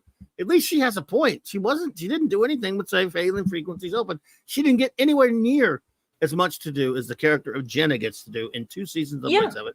She has no scenes, almost no scenes where she saves the day. Jenna did some things that saved Blake's ass a couple of times. How many scenes did she get into a fight in a shootout or anything that was spectacular that was important to the plot? Not too many for except for Mira. A handful here and there. Yeah. Jenna, you could argue, I can go pick out scenes where Jenna was important to the plot, had a lot of far more dialogue than Uhura ever had, and always and was participant in stories far more than Uhura did. Yeah. And she wanted to leave after 2 seasons of a steady gig where the character is good, she's just not the main character. Whereas, I understand it more from Nichelle Nichols' standpoint, yet she ended up listening and staying, and she did far more episodes than Jenna did of that Star Trek. Yeah, that Jenna did. Sally Nevette did of Jenna, and her character was far more short shrift than the character of Jenna. I agree. And when you look at things in socio-historical context, instead of this constant push for presentism and constantly saying that there's all this misogyny. Okay, but when we look at Star Trek, it's like women weren't even in the military at that point. Right. And they certainly weren't, fourth in charge on a military vessel where they are a communications engineer, and they're the head of the department, and they're and they're a bridge officer. So she's an astronaut and a bridge officer in the military. So like, this is what I mean. It's like Martin Luther King said to her, my kids are watching this show. Like, you have no idea what your presence does. And it had a massive impact for women. Like, we were watching her and we thought that, she was the greatest. Like, I have a master's in communications and technology. It's very obvious she had a massive impact on me, although I didn't become an astronaut. So I just wish that the Jenna actress, I just wish that she would have held on and had a little bit of grace. And I really do like the fact that you brought up Nichelle Nichols, because when she plugged into that grace, because Martin Luther King said, my kids are watching this, she realized that her role was way more important than she realized on the other side of the production of the storytelling. So yeah. Anyway, I love your comments, Clubby. I could talk to you all night about things. I just love you so much. Back at you. And by the way, in 1978, maybe little British girls like to see the beautiful blonde woman driving the ship. For God's sake, a pilot. Yeah, she's not a pansy. She's not a pushover. No, but it just wasn't. The show was called Blake 7. Oh, anyway. So let's read these reviews really quickly. Let's see. Cool combo. Love you. What? Just you. A cool combo. I love you. Oh, thank you. Love you. Love you. Abrams says, wishing Raquel a shore leave free of Tigers, Samurai, and WW2, biplanes, and Finnegan. Yay! Thank you. Go watch Shore Leave, in other words. Max says, fun fact, Michael Sheard played Adolf Scheitler in 3 different productions. Wow, I know he played him in 1. I know it was 3. Rogue Mail, 1976. I knew Dirty Dozen, The Next Mission in 95, and Indiana Jones. I didn't know he played him 3 times. Wow, quite crazy. I love Michael Shears. He was on a lot of Doctor Who too. I rank Power Play 26 probably because Servalan, Callie, and Villa, and Avon and Dana were a bit diffused through the story, but still well coordinated. Talent is welcomed. And Section Leader Clegwell, he'll soon be Admiral Oswald. He'll be getting destroyed by, and eventually Master of the Third Reich. And then, yeah, so that's okay. There you go. Yes, he'll be strangled, force strangled by Darth Vader soon. Ravenscroft gives it 6 Avons. Does a nice job of setting up the new Who Can You Trust dynamic that will define the show going forward. I found Avon particularly heroic during this phase, and I enjoyed it. Again, Darrow toes the line between outright altruism and Avon's trademark self-interest. Very well, having perfected this essential inner conflict of the man. It was becoming obvious that Dana was replacing Jenna, and more troubling that Tarrant would replace Blake.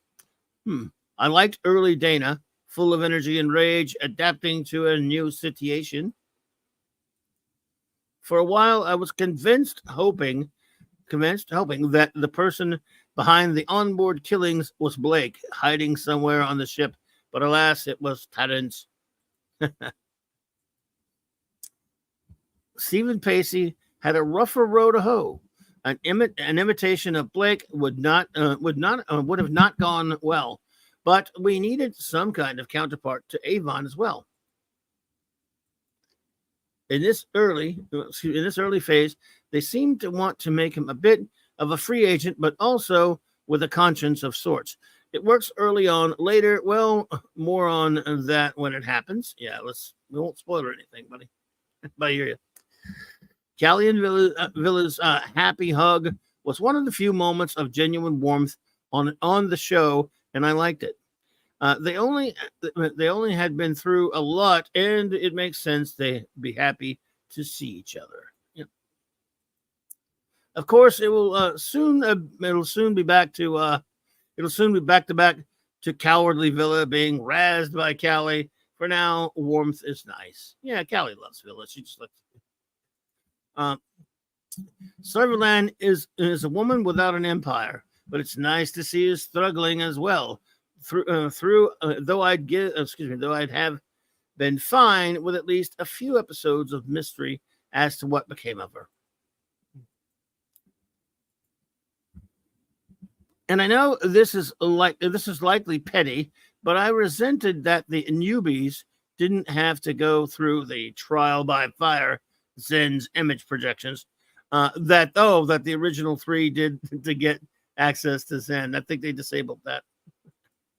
It was like the difference between earning a medal by grueling practice and hard work and just being handed one because you showed up. Not that would ever happen. Well, thank you, Ravenscroft. Appreciate your review. Aldous on the farm just off Orwell Lane. It's popped in. There we go. There we go. Well, thank you for being here. Okay. Well, yep. We got that done. What's next? I think we know what's next, don't we? Oh, I got 2 more clips to play because okay. Yep. So as we lead out of this series, yep. This one is Villa. I should really introduce him now. He's at his best when he's unconscious. I think I'm saving that one. Yeah. And then, of course, the one that rounds up the series. Given the choice, would you rather be a load of spare parts down there? Or one spare part up here? They still got it. Good night, Ravenscroft. Take care. Yep. See you Monday. Have a good one. Good night. Yep. one spare part up here. Nobody delivers a line like Darrow. Nobody. I mean, No, he's great at that. awesome. oh, that delivery. Yes. So good. Yep. Oh man. So do I need to change the photo on the bottom? Oh, maybe I'll just leave it. But it's going forward, yeah.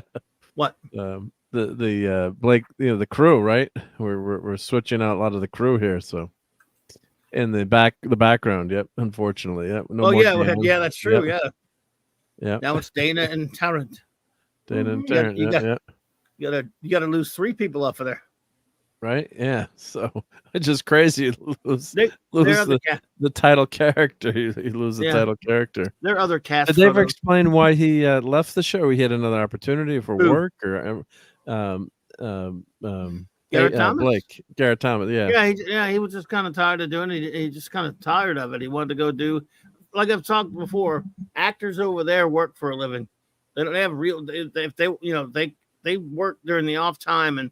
They find other gigs. They don't get paid, so they can't afford to take any time off. And sometimes he found some more working gigs that he thought more challenging, I guess. Yeah. Yeah, but he said he was ready to leave. He didn't. Ready to leave, yeah.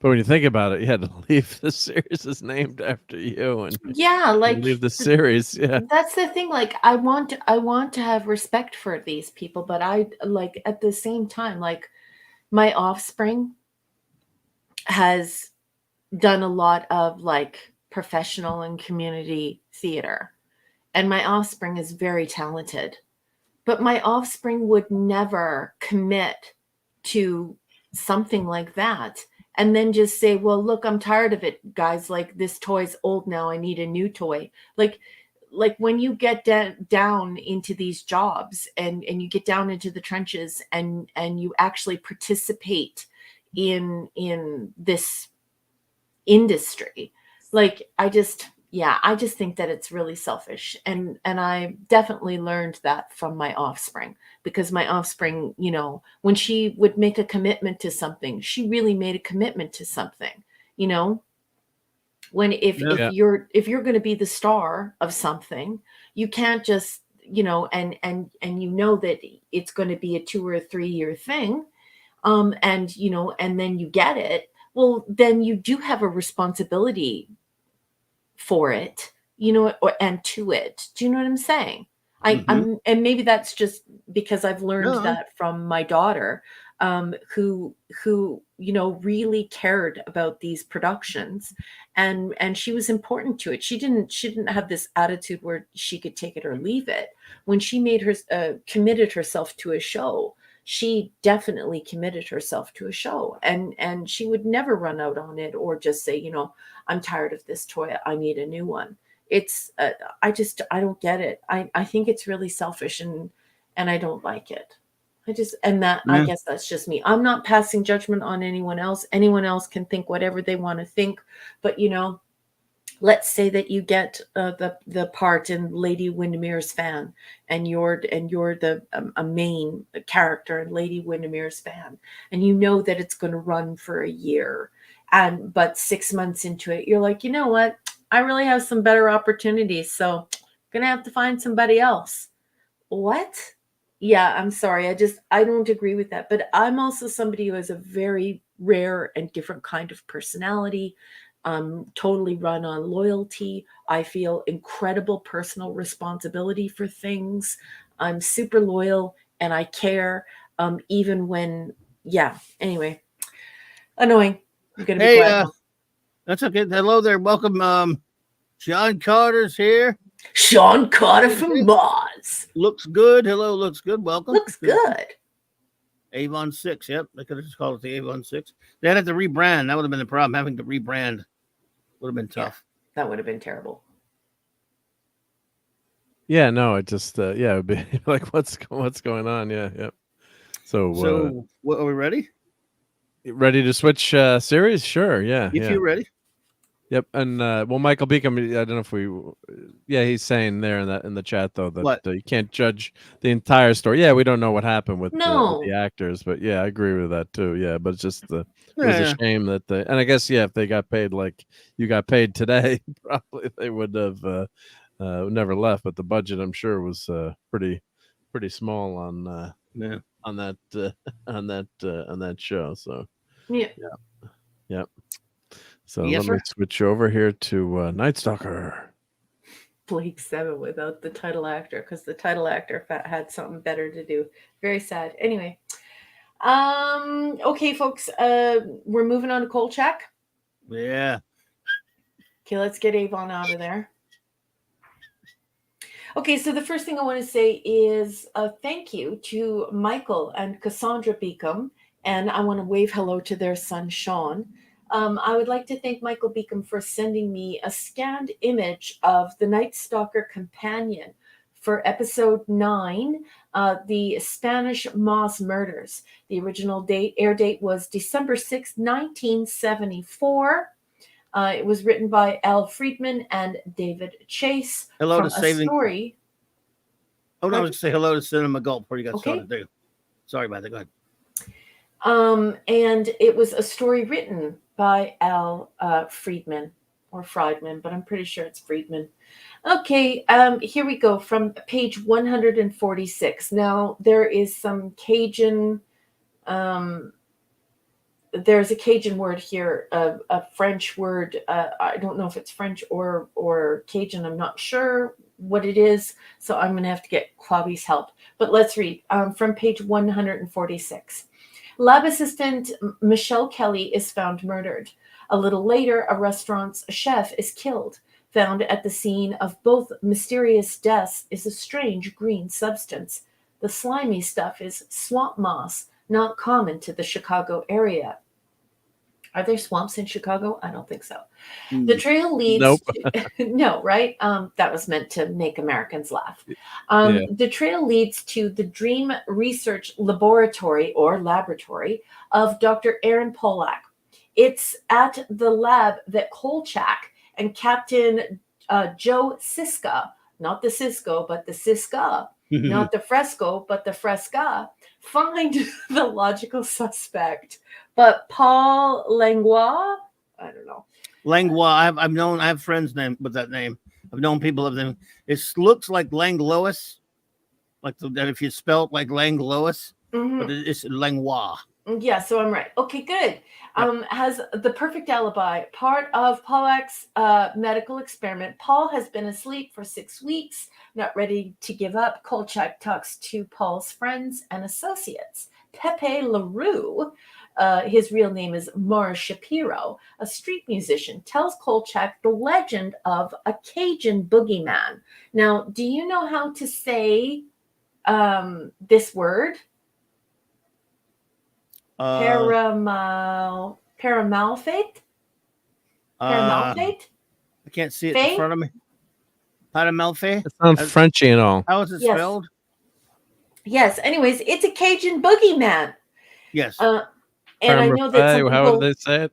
some people say bogeyman and some people say boogeyman. Both are correct, by the way. Anyway, boogeyman, because that's the one I like. Kolchak realizes that Paul, a man of incredible temper, is summoning up this Cajun boogeyman, a swamp monster from the strong emotions of his unconscious mind.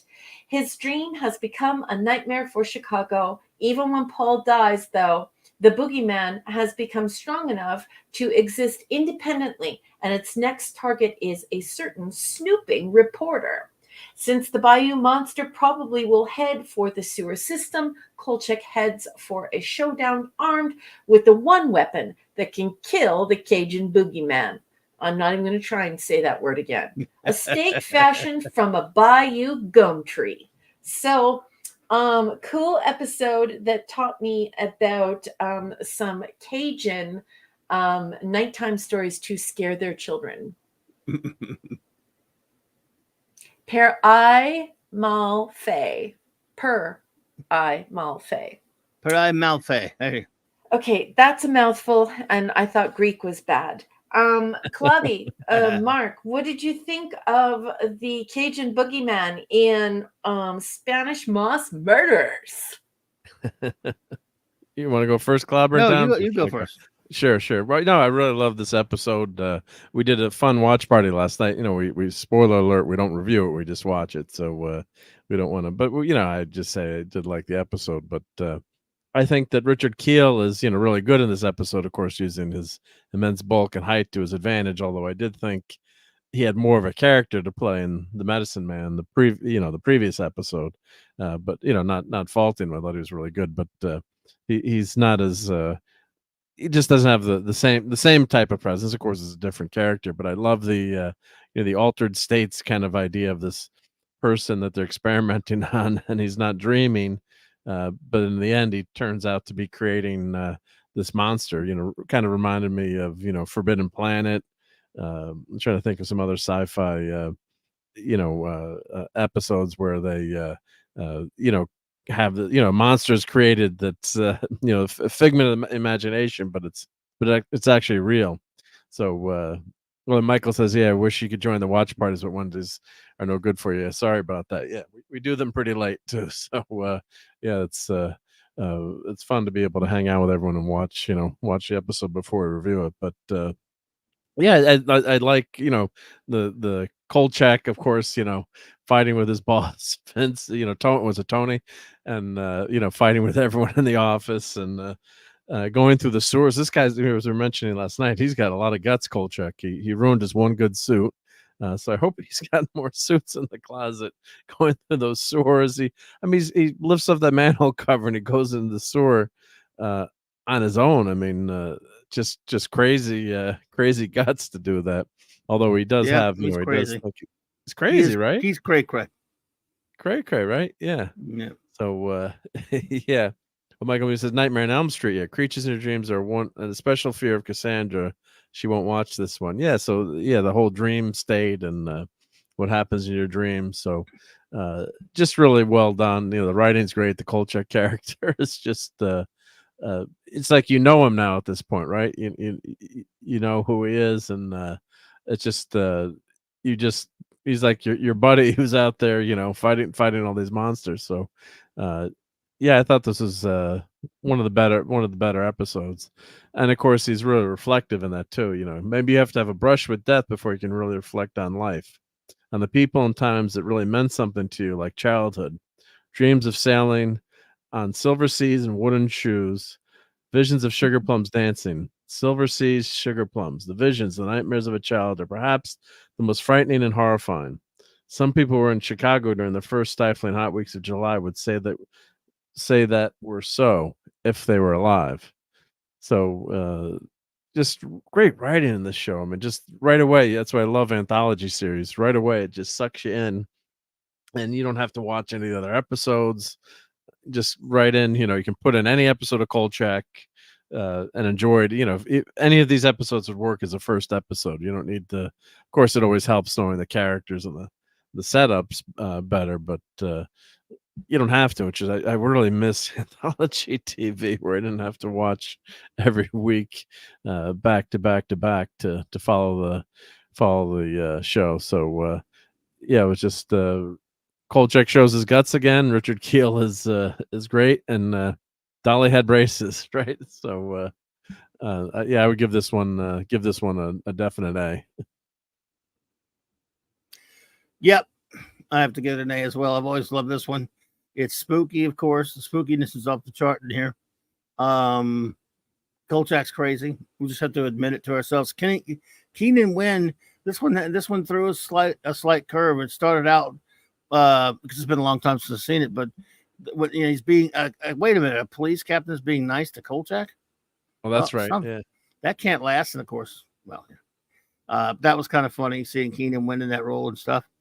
But yeah, it's spooky. It's fun. This has got a great atmosphere to it. And again, once again, Kolchak just do you think he got this one published? I don't think so. Yeah, no, the story not published. You said, right? Yeah. Does he ever get anything published? I don't know. How does he earn a living? I don't know.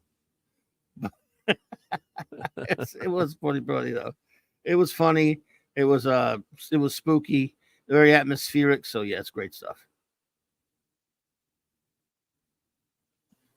Yeah, that cop that yeah, he's kind of doing if anyone remember Seinfeld, the Serenity Now routine where you try to avoid conflict in that line where he said, "I never knew you'd be so difficult." He said, like, "You undid a year and a half of therapy, driving me crazy." I'm Only Kolchak can paraphrasing. undo somebody's therapy. Yeah, poor guy, year and a half, and Oh God. drove him nuts. Yeah, so uh, great, great characters that are believable, and then Kolchak is deformed. Yeah, just destroyed the poor guy, Yeah, wrecked him. Yeah, totally wrecked him. Yep, yep. he did. Oh, Sean Carter just upgraded his membership. Hey, thank you, Sean Carter. You're too kind, buddy. He's a clubberian now. Awesome. Thank you, my friend. You're too kind. Appreciate you. Hey, Oliver Belamonte. Hey, Oliver, Good how are to see you? you. Good to see you there. That's Priscilla says even scarier than the Cajun boogeyman. Is the Cajun chef boogeyman? Oh God. Got this down here and a little on the line of peach and pepper. Yeah, let me tell you something, boo, Shell. You are sure right there, Fiona Shell. There's some scary chefs down here, down the bayou. Let me tell you that much down like there. They're all some scary ones. Justice Wilson, he be the scariest one of them. Oh, baby. Well, that's the best part of this episode, because like the Seattle Underground, that is real. Of course, this Cajun boogeyman is real, and of course the translation to this Père Malfait is father does bad, and it's a part of the vampire lore. But originally, it was father of the bad leaves. That was the absolute original of this swamp creature. And you should see pictures of it. It is absolutely bloody terrifying what they think this father of the bad leaves looks like. It's creepy. And it's just absolutely crazy. And then you fall down a rabbit hole where you start learning about the Cajun werewolf and all of these things. So I just thought that it was super cool, and I really enjoyed it. I found that the monologue in this particular episode to be of exceptional quality. I thought that the writing here was really good. It was very snappy. It was super snarky, and a lot of fun. I love how Clobby was saying that the captain was like trying to learn how to. He was like going to like anger management and like Serenity Now, like Mark said, he was just trying to be normal because Kolchak drives everybody up the wall. And what's really cool though is that we're now at the part in the writing where Kolchak is being a jerk. Like he is being an annoying jerk. Like he's poking the bear. He's not trying to get at the truth. He does like to sort of just say, huh, huh, huh. And he's got that attitude. So it is nice to see him actually causing shit before he's given shit. So it's kind of good. Yeah. I like it. And like I said, put in my notes here, Kolchak is relentless and totally annoying in this episode. So he deserves all the shit he gets. And it's an A for me. I did not know about the Cajun boogeyman. I did not know about the father of the leaves. And I also didn't know about the Cajun werewolf. I learned the only thing, like I only know a few things about that sort of Cajun folklore.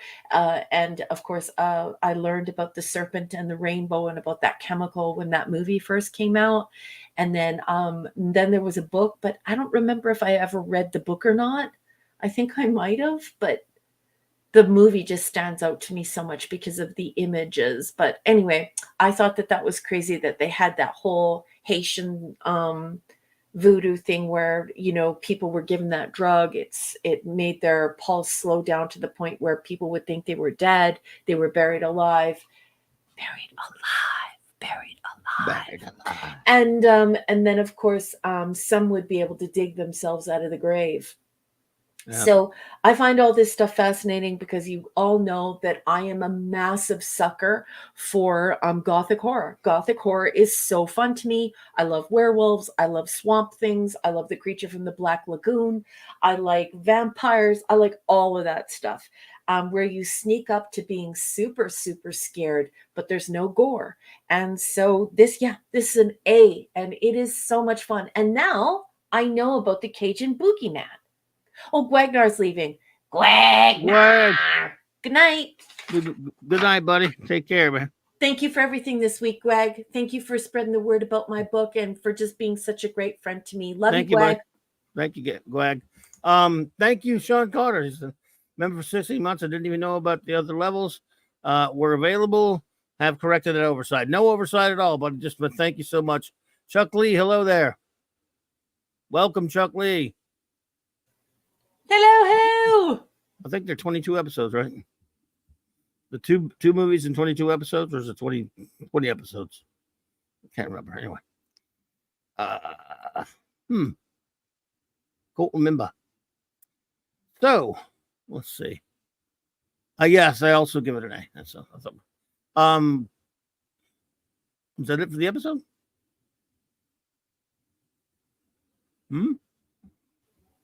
Hello? Yes, I believe so, boss. Unless anybody in the chat would like to say something, or if Mark would like to say something. Oh, yep. But that's about it. And just most enjoyable. And Clubby, I love your culture.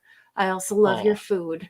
I love the whole Louisiana thing. It's just cool. Oh, DJ Ronnie G. Hey, DJ Ronnie G. I miss you too, DJ Ronnie G. DJ. Good to see you. And I had muted myself and was saying a few. Not that I was just hate it when you do that. Mark. Well, I always do that because Mark. I was eating a healthy apple. I'm trying to have healthy snacks, so I didn't want to munch on screen instead of chips. So, so Michael Beacom's putting up some great stuff about the show. So he had written here. The episode was directed by Gordon Hessler, an actual horror movie director. The Kino Lorber tracks note how he used extended one-shots and black and white style cinematography. Yeah, I mean, this is not a huge budget, I'm guessing for a TV show at the time, but it looked really really done, and they made the most of the costumes and the atmosphere. So that does work really well. And then Mike also says he trusted his actors, giving them extended one-shot scenes more like stage play than TV. And at this point, I guess they're far enough into the series that they know what they've got, and in the characters, and trusting the actors. So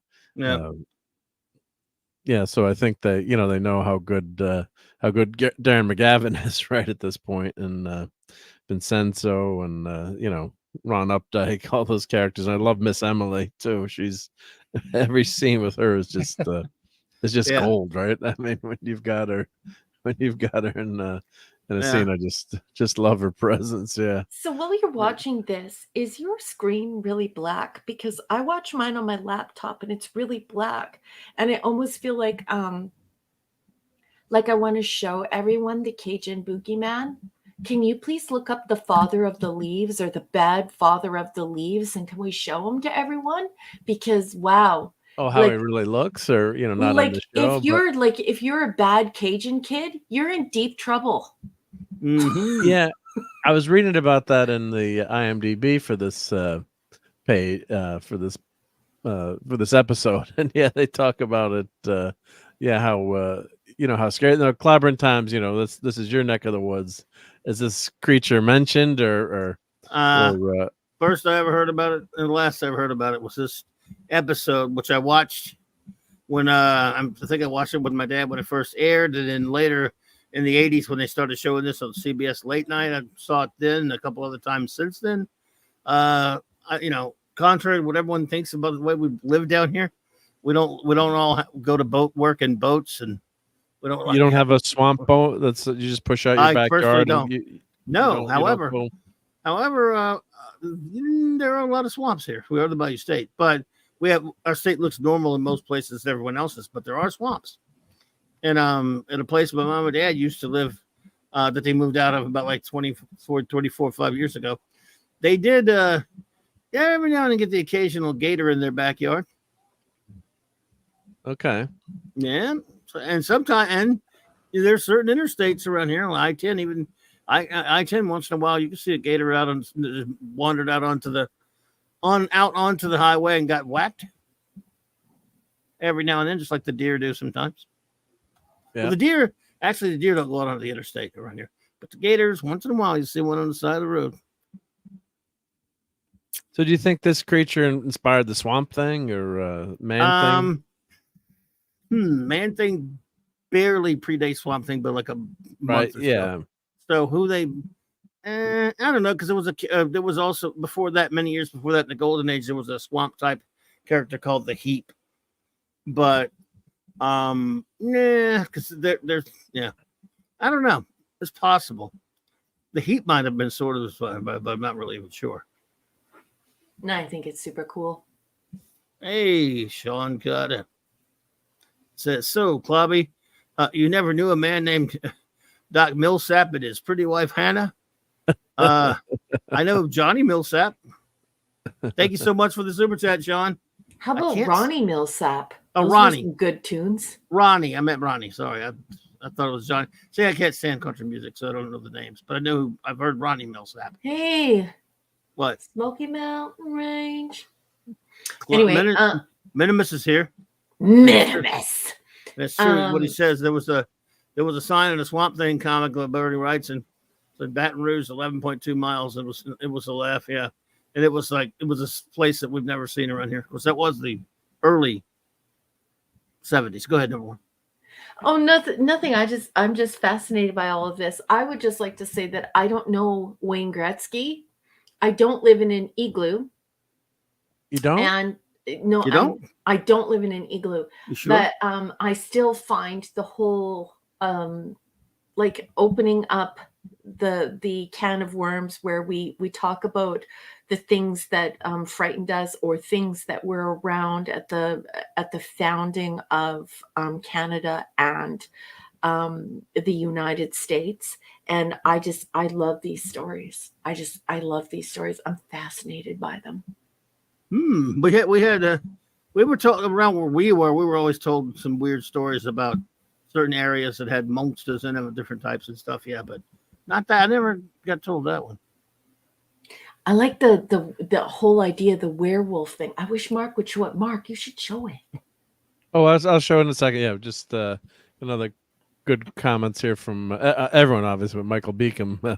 Thank you again for sending us those show notes. But he said that he met Richard Keel for a movie event. The man is so erudite, so well read. He really should have been the intellectual Bond villain, not the brute. But of course, that's Ben Grimm, right? You think he's the monster, but he's got the biggest heart. He's the nicest guy. But you get, with a looking like that, he can't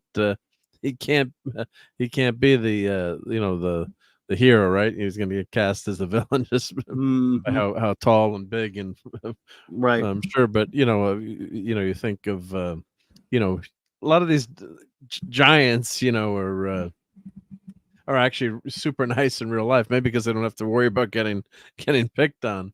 But I think that's interesting, to get to meet like Andre the Giant, as everyone said how nice he was to meet, but don't mess with him, right? Yeah. So it's really well filmed, very well filmed episodes. Yeah. So let me show a couple of the. The thing is scary. Yeah, I think that's the one that the one with it looks kind of like the Cajun Vampire article. Yeah. That's Cajun cool Bogeyman. stuff. But it's interesting you said Clobbering Times you didn't really heard about it from the show. Of course, us, we always assume, when you're a tourist or whatever, you assume assume everything, you assume everything of course, don't you know about that? And I guess like a lot of my daughter went New Orleans, and she went on like a ghost show, the most haunted house, and then I was reading about it, that house, and it's like but a lot of the stuff was totally made up, to make the story, maybe some bad things happen there, but nothing like, the ghost show, that they would show you, or the walking tour would tell you. Like that's BS, but it still makes for great great entertainment, I guess. Yeah. So here's Yep. here's the Raquel wants to get scared here, I guess. Is this the No, it's just vampire? that like you know where these stories came from, and it's like when people came to Canada, and when people came to America and they settled there, it being out in the wilderness and there's no city and there's nothing around you. It's you in the wilderness, and I just think that it's amazing how these stories develop. Oh, good evening, John Platt. So good to John, see you. hello, John Platt. Good to see you. So Welcome. yeah, like I just like this whole father of the bad leaves and this whole idea that I mean, look at it. I mean, imagine, so you see a spooky tree and you think to yourself, oh my God, that's the father of the bad leaves. That's the Cajun boogeyman. And I just think it's cool. Yeah, it says it's said to stand between 7 and 8 feet tall, like the monster in the TV show. To be covered in verdant plant matter. It can even disguise itself as a tree to await a hapless passerby in the depths of the primeval swamplands. Yeah. The vampire connection comes into play with the suggestion the creature can only be repelled when a stake is driven into it, a stake fashioned from swamp wood. Mhm. Whether this latter attribute comes from mythology of the writers of the TV show, I've yet to determine. But so it's that's a fun article there. And then Yeah. here we've got more Cajun See, I folklore. love this Well, stuff. Look at this. Oh my God, I love it. well, you love this kind of horror, right? It's I do. gothic type horror. Yeah, I that's like to your sneak up wheelhouse. on Yeah. being afraid, and I like atmosphere, and I like completely like I like fantasy creatures, and then right when something horrible is going to happen, something horrible has happened and there's no gore, so I think it's the perfect way to be frightened. You get a little scare, but it's not gory, and it's fun because it's a werewolf, it's a vampire, it's a Yeah. tree vampire. So cool. Well, of course, I do a lot of camping, and of course, that's part of the fun is a campfire, right? Telling a scary story, and if you can tell a good one, then you can really get people. Yep, and then they're not going to want to go to bed at night, or maybe they will want to go to bed, right? So that's part of the fun, and that's before you had the internets and all our screens and things to distract you. You could you could have some of these. I'm sure there were just creatures that of the imagination, right? That you thought you saw something, or and then it became, or something horrible happened, or like the tale of mermaids. I think it was seals or something that your just imagination playing tricks with you. So yeah, so yeah, I'm not sure. Some of these things have basis in real life. I'd always say now with I'd like to believe there's Bigfoot out there, Sasquatch, but with everyone having a cell phone now, someone's got to get a picture of Bigfoot at this point. Also played by Richard Keel, right? I mean, it's got, or an alien, or it's got, just think of how much the proliferation of everyone's got a video camera in their pocket these days. So I'm waiting. I'm a skeptic, but I'll believe it. Yeah, but now imagine it's 1835 and you have never, and you just got off the boat. You're fresh off the boat, and here you are, and there's barely civilization, or you're in an area where it's barely civilization. It's and you see like a banyan tree for the first time, and you've never seen anything like that in your life. Of course you're going to think to yourself, well, is that a lot? Like, is that a creature? Do you know what I mean? So it's just, I find it fascinating. And I think that it's totally cool, you know. Even with mermaids, you know, as you all know, that I lived as an adopted Greek with like Greek nationals for many, many, many, many, many years. And so, you know, mermaids in Greek myth, they're quite terrifying and horrible and vicious, murderous. They will devour you. They're horrible, horrible creatures. They don't sing to you and want to become landlubbers, no? Well, they sing to you, but what happens to you afterwards They're isn't so sirens. fun. Sirens, Yeah. exactly. But you know, if you look at Irish myth, you can see mermaids in Irish myth, and they don't kill men at all. They save sailors, and they're gorgeous. So it's just funny how the stories we tell and folklore and gothic horror and all of these stories we told ourselves when we didn't know anything about the world, and yet people were leaving Europe and going to the new world and discovering this new and amazing and crazy place, right? Anyway. Yeah, no, it's got to be all Okay. scary stuff, right? I mean, you've it's an unknown world to the European settlers, and Mhm. they have no idea what's around the corner, right? It's not their Mhm. neck of the woods, and it's not quote unquote civilized. You know, they're not in cities there, so yeah, it's amazing. Not so amazing that all these legends would arise, and especially in nature, and yeah, it's uh, uh, scary that you know humans could scare themselves. Yep. So Well, yeah, that's but what I've read. nature also is very frightening. Like, think about what it would be like to be an Irish person living by the Giant's Causeway and seeing those perfectly sculpted rocks and thinking to yourself that this isn't natural. There's something not natural about this, and you know, and you're just and the stories begin. It's just so funny, and the more I learn about Irish mythology, the more I realize how much it's like the Greek mythology I studied in classics in university. They're just the way the human mind works when it's in an alien environment or when it's in the dark. I love the way the human mind works and the way the human mind will make up these horrible, horrible stories.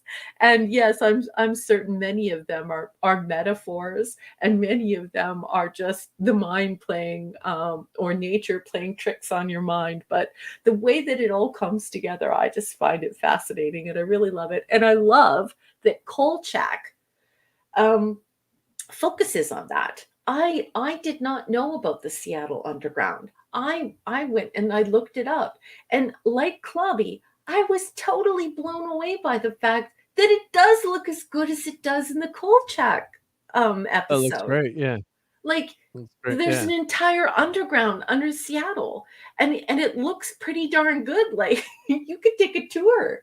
So I really like Kolchak, and I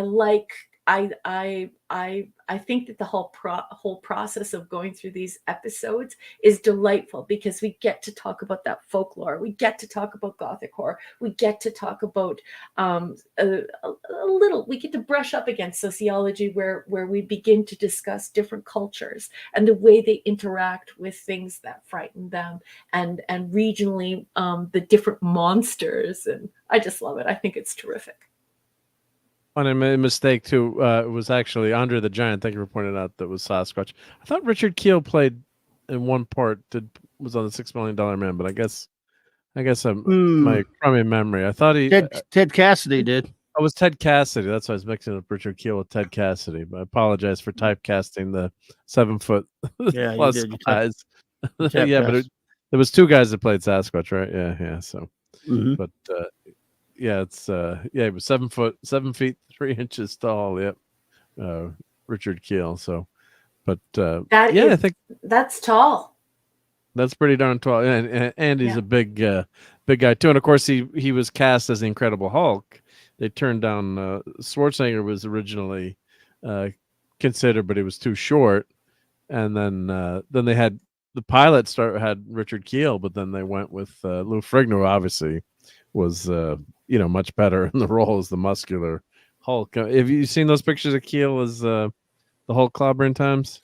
I don't think so. I've seen a few of them. Yeah, he looks like a skinny Hulk. It's like, not that I want to fight the guy, but they had a couple of pictures of him in the makeup. Let's see if I can find it. But yeah, he just doesn't look doesn't look as scary. Yeah, but yeah, he was just so they refilmed the scenes with Lou Ferrigno. Yep. John Platt, you're making me miss Ireland. Every time I see you in the chat, I'm like, oh, I miss Ireland. There's nothing there is nothing quite like although I'm from the southwest, and well, I'm from like basically 10 different counties, all of my family. I'm like basically 100% Irish. Anyway, there is nothing like sitting on the shore in the Giant's Causeway, on the Giant's Causeway, and just looking out at the sea. It is such a peaceful and beautiful and marvelous place. It's just, yeah, John Platt, you're making me miss Ireland.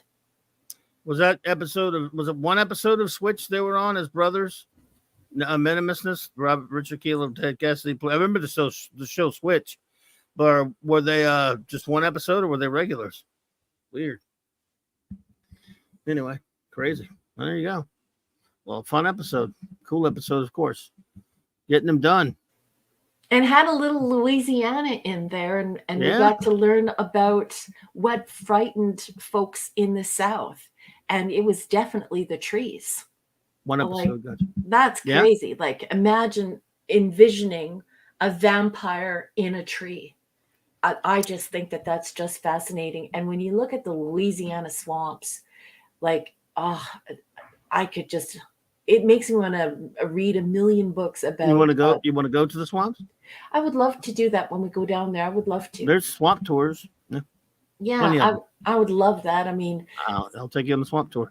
Think about all of the beautiful stories that have come out of that area of the world, and just think about what it must have been like to be some of the first Europeans and people from other places in the world to see the creatures there and to see the trees there. Like, the gigantic banyan tree in Hawaii. Oh my goodness! Like, when you see that in real life, like just standing in front of it, I just had to put my hands on it because I couldn't believe that it was real. Like, you have this such a sense of awe, like you can't believe it. I can't imagine what people must have thought the first time they happened upon Louisiana. I can't imagine how frightening it would be to see it in the virgin sense, in its raw form, with no thriving metropolis, and all of your scary creatures and your creepy ass trees. Yeah. Yeah. I will take you on a tour. Yeah. I'm so excited. Oh, here's a picture of Richard Keel as the Hulk. Yeah, and Michael Beacom says, yeah, he's big, but he's proportional, so he not look that big unless they get close. He posed with hands around fans' heads, totally covered. Yeah, it's so darn big. But yeah, here's the one scene that was remaining in the Hulk pilot. So this is flipped around. There's a scene with the tree. So it's kind of tough to see, but that's Richard Keel as the Hulk in the green makeup. Yep. Yep. I always thought it was Cassidy that got cast. It was Cassidy, just the voice, though. Yeah. Look at his hands, Clubby. The voiceover. Yep. Yep. Like, Clubby, look at his feet even. I'm not interested in his feet. I can't see him anyway. Well, no, it's just like, he's just huge. And why do I always turn into Snagglepuss? Why? Like, I love Snagglepuss when I was young, but I've noticed that the older I get, the more I'm like, look at his hands even. It's like, why? Does he have bigger feet than 7 of 9? Maybe. We're not sure. We need to see him on the bridge. I've never noticed 7's feet, but yeah. You will now. Well, now, yeah. You always will made fun now. of her wearing high heels, but yeah, high heels were ridiculous. I mean, come on. Oh my goodness. Well, Yeah. what's up next? Well, Star Trek Unlimited, issue 4. Issue 4. Well, who's ready? Sure. Yes, I did. I have walked on the rope bridge. Yes, suspended from the Antrim coastline across the Irish Sea to a small rocky outcropping that rises out of the water. It's beautiful. Yes, I spent an afternoon there. I walked there because I was just awestruck. I just absolutely love. Yeah, it's just, there's nothing in the world like Ireland. And I realized that my grandparents had to leave Ireland, and almost all of them left for financial reasons. And, I realized that had to happen in order for me to have the life that I have in Canada. But I do miss Ireland, and I do wish that my family would have been able to make it at home, because Ireland is a very special and very, very beautiful place. It's like nothing. It's like no other place I've ever been in the world. People, they talk all this stuff about Greece and I love Greece and I love Hawaii, and I love the Bahamas and the ocean and going all around the world and seeing all these things. But there's nothing in the world like Ireland, John Platt. There's nothing in the world like Ireland. Stephen Mack, hey. What's up, Stephen Mack? Hello. All right, everybody. We have a comic book to review for tonight. Did you read this one, Marco? Yep. Wow. I did too, but it's been a couple of weeks, but I did read it. A couple, right? Yeah. I wasn't sure. I started reading the one before. I wasn't sure which one we were on. So number 4. DJ Ronnie G, I have done that. I didn't do it in Iceland. I did it in Hawaii. It was very hot and it was very scary. And I definitely recommend it by helicopter for sure. DJ Good night. Ronnie G. Good night, Michael Bickham. Good night, Michael Bickham. Have a good one, buddy. Thank you for being You here. might have to get good night, Michael. Yep. You might have to get your Wesley clip ready for this one, right? For this comic. What? Is it Wesley in this comic? Did I read the right one? Probably not. No, you didn't read the right one. Number 4. What's your problem, even? I already read number 4. Okay. All right. So I read ahead. That's okay. Yeah. There you go. Okay. So, yeah. Next week we get Wesley. So all right. Okay. Yeah. All right, everybody. Time for a Star Trek comic book review. You know what that means.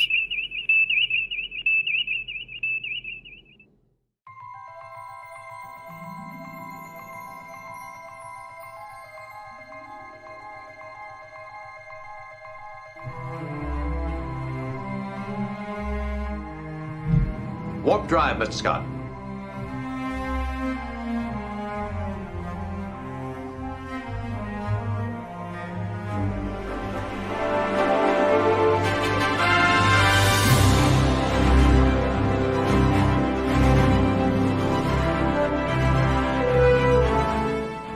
Ahead warp 1, Mr. Sulu. Accelerating to warp 1, sir.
Well done. Big shout out Excellent. to our wonderful first officer for that wonderful intro. Thanks, boss. Oh, Thank you so I much. should tell you too that you asked me for that updated short for my story. I Mhm. sent it to your email. And I just want to Oh, very quickly when? say, John Platt, have a terrific day at work. When did And you send that? it's always fun hanging out with you. And yeah, have a great day at work. And Stephen Mack, I love you. When- You're just the when- kindest, most thoughtful person. Thank you, Stephen. When did you send it? I think like the day before yesterday. I could send Oh. it again.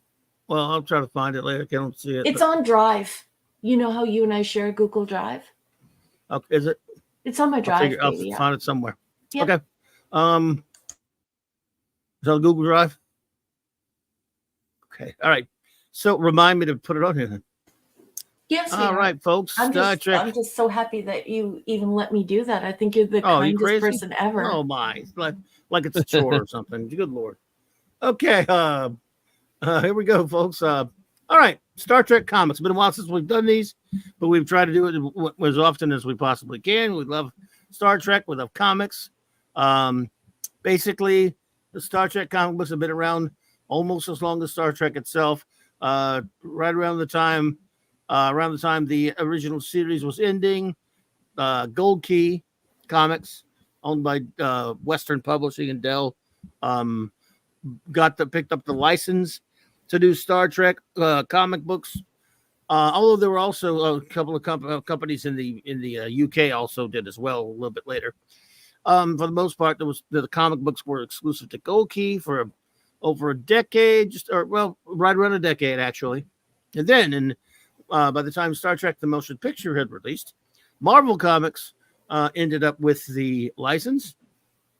There were newspaper strips that had it as well, by the way, syndicated Los Angeles Times newspaper strip that was running. But Marvel had it, and after they adapted Star Trek: The Motion Picture, did about 16, 17 issues of their own series.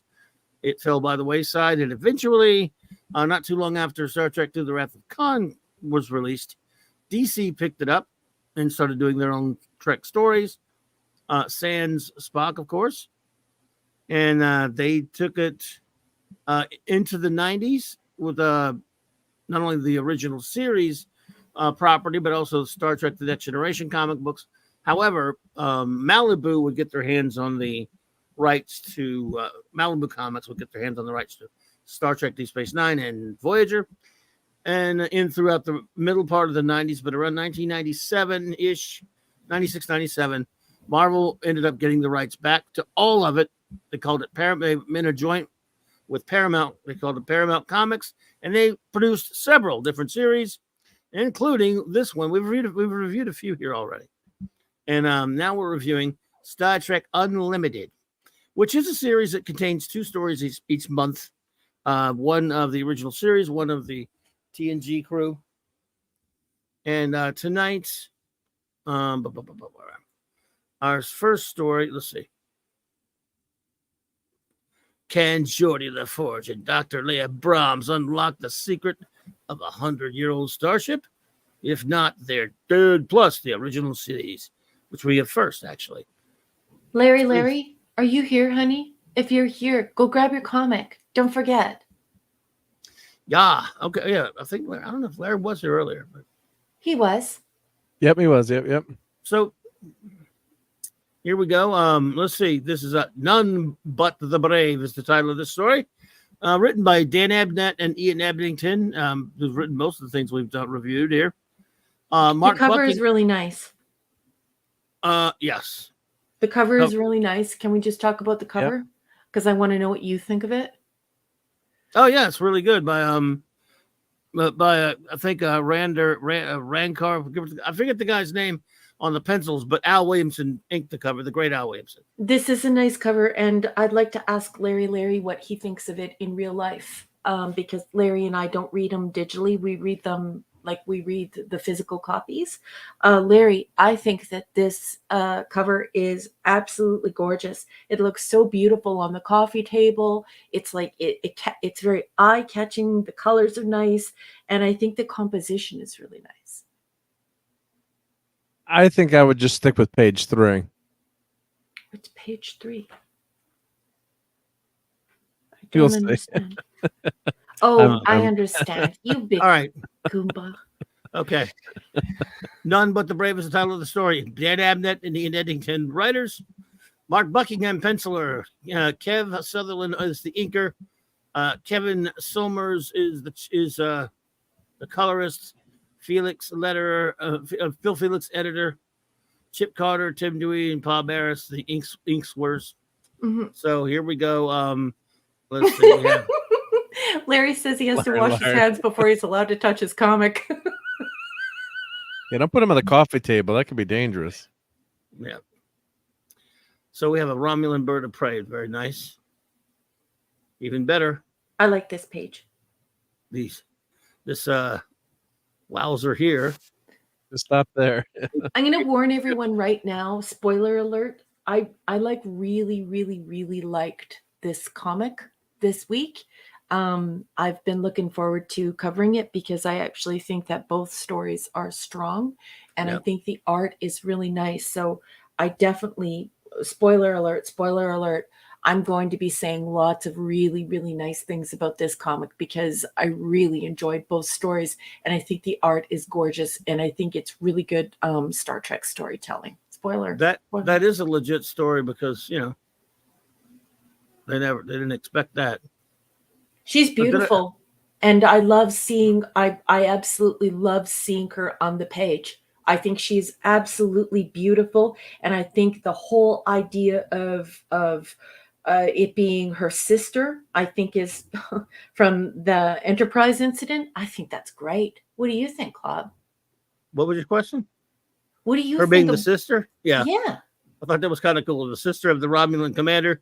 She's pissed off at Kirk, of course, Mm-hmm. Yep. for stealing the not only incarcerating her sister, but stealing the cloaking device from, of course, the Enterprise incident. Good, really good art though. This is really nicely done. Yeah. There. And look at how beautiful and sweet her face is, and her eyes, and her nose, and her mouth. Just And her boots. She's hotter than her sister. Her boots are okay, but I think her dress is beautiful. I think her shape is beautiful. And for me, I think it's really nice to see a sexier version of a Romulan with long black hair. I think the long hair really makes it. I have longer than waist length hair myself, just a little bit longer than waist length. And that's one thing that I've always disliked about doing the Vulcan and the Romulan cosplay is that I always have to put my hair up in a dark black wig and it doesn't look good. And so I love seeing this long hair. I love the detail in the earring. I love the NCC 1701 up in the far right-hand corner. I think it looks just awesome sauce. Yeah, I love it. I love it. I'm with you, Larry. I'm the same deal. Love long hair on a woman. Don't like short hair. Yeah, and it's uncomfortable, like when you have as much hair as I have to try and stuff it up. Like doing the bald cap when I did the Ilea a probe, that was it's a pain in the butt. So How do you make that fit? Yeah. It's like, God. yeah, well, I had to do a tight ponytail and basically like glue it to the back of my neck. And then of course I had the high collar, but I really think that this is it's really nice to see her with the long hair, and it really does offer up something really cool for cosplayers because I have always found this Romulan uniform sexy. I think it's really sexy. Anyway. Great art. I love the this Romulan neutral zone space station. Look at these birds of prey, and that's a weird one right there. Yeah. One. But still very cool stuff. Yeah. We find out that there's a group of what are humans doing at this station? Well, looks like a certain human we know who's on this little ship here, Mr. Scott, with a mustache. Oh my. He looks so cute and so young, and I love it when they do stuff like this and they make him cute and they make him young, you know? Well, Jimmy would have loved this. Yeah. He would have. If he saw it. Maybe he did. So they're going after a ship called the Confederate. Let me see this. They don't tell you. There's no log telling you what's going on. They're guarding a ship. Let's see. Oh yeah, they're talking about it right here. Shuttle radar and canny stuff, Commander Craig. The correct clearance codes and a fluent Romulan, no less. Well, that's what Starfleet intelligence is all about, Mr. Scott. Information is the best weapon. Look at all the birds of prey taking wing. I'd say they're swallowed the bait, Mr. Scott. So we don't know what they're doing yet, but it does look good. I shall hold their attention. Never fear. Leave it to the captain. Because the neutral's on, something's going on, something's drawing their attention. So you can see they have some of those D7 cruisers that Romulans are using. It looks so cool. Yeah, Larry, I think that those are birds of prey for her earrings. Could you imagine if I had a pair of earrings made that were birds of prey? Oh, yeah. I think they're just cool. So here we have a ship that is apparently called the Confederate. The poor wounded Confederate, lost on her maiden voyage. And though her crew managed to escape in the saucer section, the rest of the ship was captured by the Romulans and towed to their secret. I'll stop. It's annoying. Towed to a secret depot to be broken down and analyzed. Okay, well, I just want you to be yourself because everyone here loves it when you do that. And I love all your voices. And I just want to ask a question here. Is it okay that I'm looking at the main part of this page and it's so well done, it's so well wrought that I can tell why the other two drawings are kind of quickie? And is it okay that that's all right with me because I just think the main drawing is so great? Yeah. Sometimes they're going to rush panels. Yeah, right. Some of the faces are. And seeing the Constitution class ship without the saucer, was originally in the plan, so they would have the saucer separation. Of course, we didn't get that till TNG, where they could afford to do it. They mentioned it though a couple times. They mentioned it in the Apple. Yeah, which is of course why we're here, gentlemen. We cannot allow any Starfleet secrets to fall in the Romulans' hands. So basically, this is a crack squad put together by Starfleet intelligence, and they want to bring the best guy, the guy who knows ships better than anybody, of course, Scotty, whose legendary exploits on the Enterprise have led them to call him in. And so they bring him in on this mission. It's a Romulan station in the neutral zone. They want to make sure that the Confederate doesn't stay with the Romulans. Yeah. Let's see. So it's a pretty dangerous mission. So here we go. They're broken. They're on the ship. And of course, Scotty blasts the dude. And turns out the Enterprise has started some mischief out around there so it could draw some of the other ships away from the station to give the operatives time to work. Mission log, let's see. Mission log, Commander Myrick recording the Federation ship prowls the edge of the border, taunting us. Under normal circumstances, such actions would seem reckless and foolhardy, but I am dealing with James Kirk, and therefore I must look for a deeper purpose, just as I must look for his slightest slip, the slenderest excuse to destroy him. Gee, I like Kirk. So, background impulse emissions suggest there may be as many as 5 cloaked birds of prey shadowing us, Captain. Understood, Mr. Sulu. Commodore Foley, maintain course. So this is the Commodore. Remember how women were not allowed to be captains in Starfleet? They can be Commodores. Yeah, I remember that. They were never allowed to be. Yeah, no, the women. Listen, the TOS was a very misogynistic show. They actually said that it was the She-Man Woman Haters Club, and that no girls were allowed in a ship at any time for fear of the spread of cooties. And so you had to make sure that you did not bring girl cooties on board. So women would have to be in a lifeboat behind this ship. Well, yeah, they're not allowed in the crew. Now, of course, the captain needs some, though. That's different. Right. He could go to a planet and have, hey, Whitney Smith. Hello. there's just welcome hello. to Clobber Times. No, I have not met before. Good to see you. Says I have Star Trek X-Men crossovers and Star Trek Zombies comics.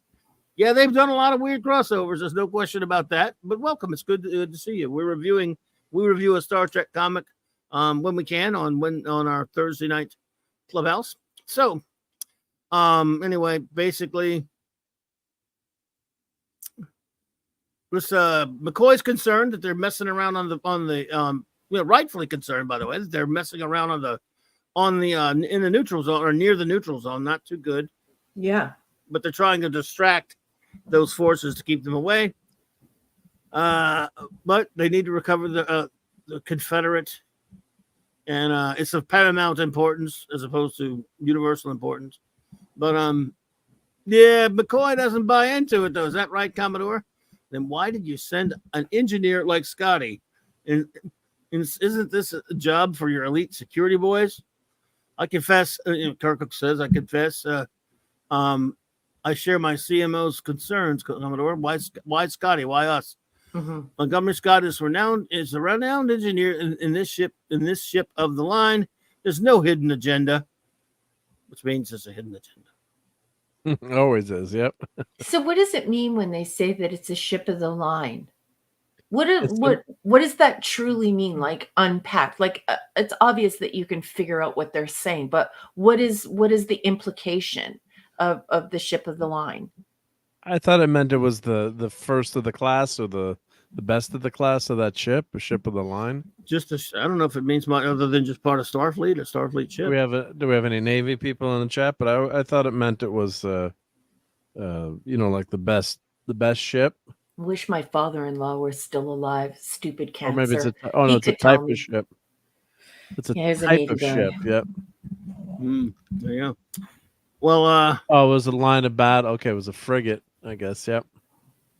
Ship of the line. Yep.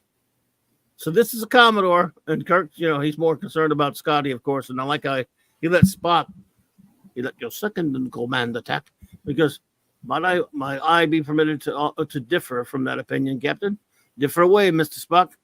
There are several inconsistent facts concerning the Confederate. How does a newly launched starship stray into the neutral zone many light years from its proving ground?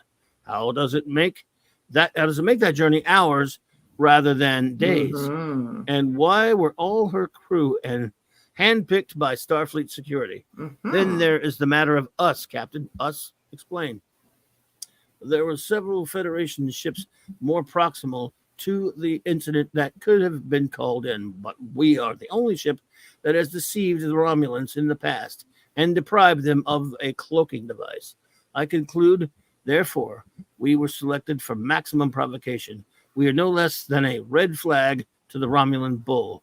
You're quite a detective, Spock. It is elementary, Doctor. Good stuff. Comments, Commodore? Very astute reasoning, Mr. Spock. Very well. Confederate was being used as a test bed for an experimental propulsion system, aren't they all? When the drive failed, the ship misjumped into the neutral zone where the crew managed to escape in the saucer section. So this propulsion system is the true prize, something you wish to keep out of the hands of the Romulans, of course. And if that is so well written for Spock that you can hear Leonard Nimoy's voice. Yeah. So this propulsion system is the true prize, something you wish to keep out of Romulan hands. Mm-hmm. Like you can it's good. It's good. Indeed. Yeah, it's perfect She writing. says they have this orders to destroy it if they have to. And everyone looks like they need to still go through puberty. As Larry says, yeah, they're drawn pretty young. Yep. It looks Larry, like they look prepubescent. Like look at McCoy's never looked younger, and look at Kirk. I would just didn't shave. Do you guys notice something weird and missing from that neck of the Confederate? It's cool that they're on the battle bridge, I guess. But is there something wrong with the coloring on that neck? Yeah, it's kind of red not there. blue. It's not blue. He's causing I trouble. thought Mark was going to say it first. Okay. Yeah. I was gonna I say. love you, Clobby. So, let's see. Will you come look at your cantankerous piece of... Aha, that's better now. Maybe we can find out what's awry with the dilithium. Good heavens. I didn't believe it. What idiot put that in there? Problem, Mr. Scott? What, apart from the... Well, anyway, it says the warp accelerator. Some fool is rigged into a dilithium chamber, intermixed chamber. Yeah. Have you any idea how dangerous that Tinker Toy is? Mm-hmm. Okay, so maybe in theory I'll give you transport speeds, but in practice, 2 years back I met an inventor, Virgil Brahms. This is key right here, by the way. Mm-hmm. Virgil Brahms, and I told him just what I thought of it then and why you not got him in here. Oh, and why you thought of number anyway. So, by the way, folks, I botched it, but he mentions an inventor, but who was working on a transwarp thingy called Virgil Brahms. And he told him what a crappy idea this was. Mm-hmm. And foreshadowing a little bit. Yeah, but they did it. It's acceptable in a nice way, in a cool way. Yeah. Oh, yeah, it's totally good. But he asked him why he doesn't have me. He says, because he agreed with you, Mr. Scott. He thought the warp accelerator was too dangerous to build, and so he dropped the project. But you went ahead and built it anyway, he basically said. Mm-hmm. And I'll wager real money the poor ship's only in this mess because the accelerator failed during tests. You're right, of course, Mr. Scott. Well, you're lucky it didn't do worse than that, and just that, knock out the ship systems, and here in the neutral zone, full-scale malfunction would have blown a hole in the space-time continuum. Wowzer. Commander Craig shields up, but anyway, so they're about to be in trouble, and all of a sudden, everybody's kung fu fighting right here. As you can see, the comic gets weird. The art takes a strange turn where this chick jumps in out of nowhere and kicks this alien weird guy. Everybody's getting kicked, and his fighters Mega Max. It's just a weird thing that happened in this comic. Yeah, what's going on there? Stan Lee write that? Yeah, he did. This is it's kind of weird just to see a starship, a Constitute's last kit without the saucer, but it's kind of cool. Doesn't look right. It just, I mean, the Enterprise D looked a little bit better because then they had that kind of saucer connector on the top. Mm-hmm. But this fits the blueprint, so that's what was in the blueprints, and they've got the battle bridge, that they operated, and they did use the battle bridge a couple times in the original series, right? And then you also saw it. Yeah, and you also saw it on the Constellation, right? Then Kirk was on the battle bridge on the Constellation, on the Doomsday Machine, wasn't he? No, that was auxiliary control. Oh, that was auxiliary control. Yeah, they never had a battle bridge. Guys auxiliary control. They got auxiliary it from control. TNG. Yeah, but I call it auxiliary control, but yeah, battle. No, but there's no battle bridge, and well, I mean, there might be, but it's auxiliary. Never been mentioned. This is not. I don't want to say it's a retcon. It just never came up. No. What didn't they call it auxiliary? Well, they called it auxiliary control in the auxiliary manual monitor and auxiliary control or nothing. I mean, you could control the ship from there, but it's not a bridge per se. It's not a battle bridge. But they did. They were in it a couple times. It's just not a battle bridge like that is. They were. Yeah, they showed them on a bridge. Yeah, they did show them on a couple times. I mean, it stands to reason that I guess that there would be when you had in case of saucer separ. Mm-hmm. So yeah, that would be the idea. Yeah, because you'd protect the let the other people get away, and you use the main engines to fight. So great. It's a great concept by Gene Roddenberry. I assume he came up with the idea. I'm not sure, or that was the designer of the Enterprise. But Matt Jeffries did. I don't know. Yeah, but it works. Yeah, it makes sense. Yeah, I can find out for you. Cool. That'd be awesome. I will check the books. That's assuming we have anything to fight with. They're trying to blast their way out of here against all those Romulan ships. Oh, sure. Greg Engineering, Mr. Scott, I need shields and phases. Oh, sure. Do you want ribbons on that too? I can give you juice for one phaser burst. Forget about the shields. It's a start. Helm, target, fire. So that's not going to do them any good. No damage, a little too green. Oh, sorry. I was going to say the little too green in the color palette here, but I guess I don't know if that's my copy or I don't know. some of the faces. Yeah. They'll give you warp 2 for 30 seconds. Scotty, reputation as a miracle worker is just fully justified. Helm, warp, go 2. Go 2. Anyway, but what was weird was, because I think this is a pretty cool look here, even though it's kind of weird without this saucer. Then all of a sudden, out of nowhere, the Voyager turns up out of the Delta Quadrant, traveling back in time and asking these guys to subscribe to Marvel Comics. And give them the transwarp drive so they can get home faster. Yeah. And get rid of Neelix quicker. And Bangway brought her salamander babies Yes. and beamed them aboard a Klingon vessel. Oh, God. Yeah, the salamander babies, too. As long as they subscribe to the comics, she doesn't care what to do with the babies. So first it was Tribbles, then it was salamander babies. And just don't forget that the salamander babies are a higher life form. Yeah. Yup. Here we go with the classic bucket authority that Kirk does so well. Captain, a ship is dropping out of warp on the Romulan side of the border. It's where we keep the nuclear vessels. It's the Confederate. Sir, she's losing momentum. She will not make it across. Then we have to get to them before the Romulans do. Belay that order, Captain, says this lady, the Commodore. This mission is under my jurisdiction. Will not trespass over the border. Craig knew the price that might have been paid. They'll scuttle the Confederate and will attribute the incident to Starfleet renegades. My engineer knew the mission. My engineer knew this mission might cost him his life, but he accepted it because he's a good and loyal officer. I won't stand by and see him branded a renegade to hide your secret, Commodore. Your dirty secret. Yeah. Captain, I'm receiving a coded transmission from the Confederate. It is Mr. Scott. Yeah, she was going to let that's some dirty stuff from Starfleet. Yeah. Well, I have to interrupt. Why would the ship stop moving? There's no friction in space. Or I guess it would drop down to sublight speeds, I guess. I mean, wouldn't it keep moving? Physics and all. Where's Fiona? I mean, the ship's not gonna... The ship's Where's not going our to stop. physicist when we need our physicist? Unless they should have said it would drop out of warp. Maybe you need to have the engines that stay faster than light, but it would still be going at impulse power, right? Close to the speed of light. I think it's comic book space. So. Okay. It is comic book space. We've lost all power, Commander Craig. Dead stop. Well, so they did stop. See?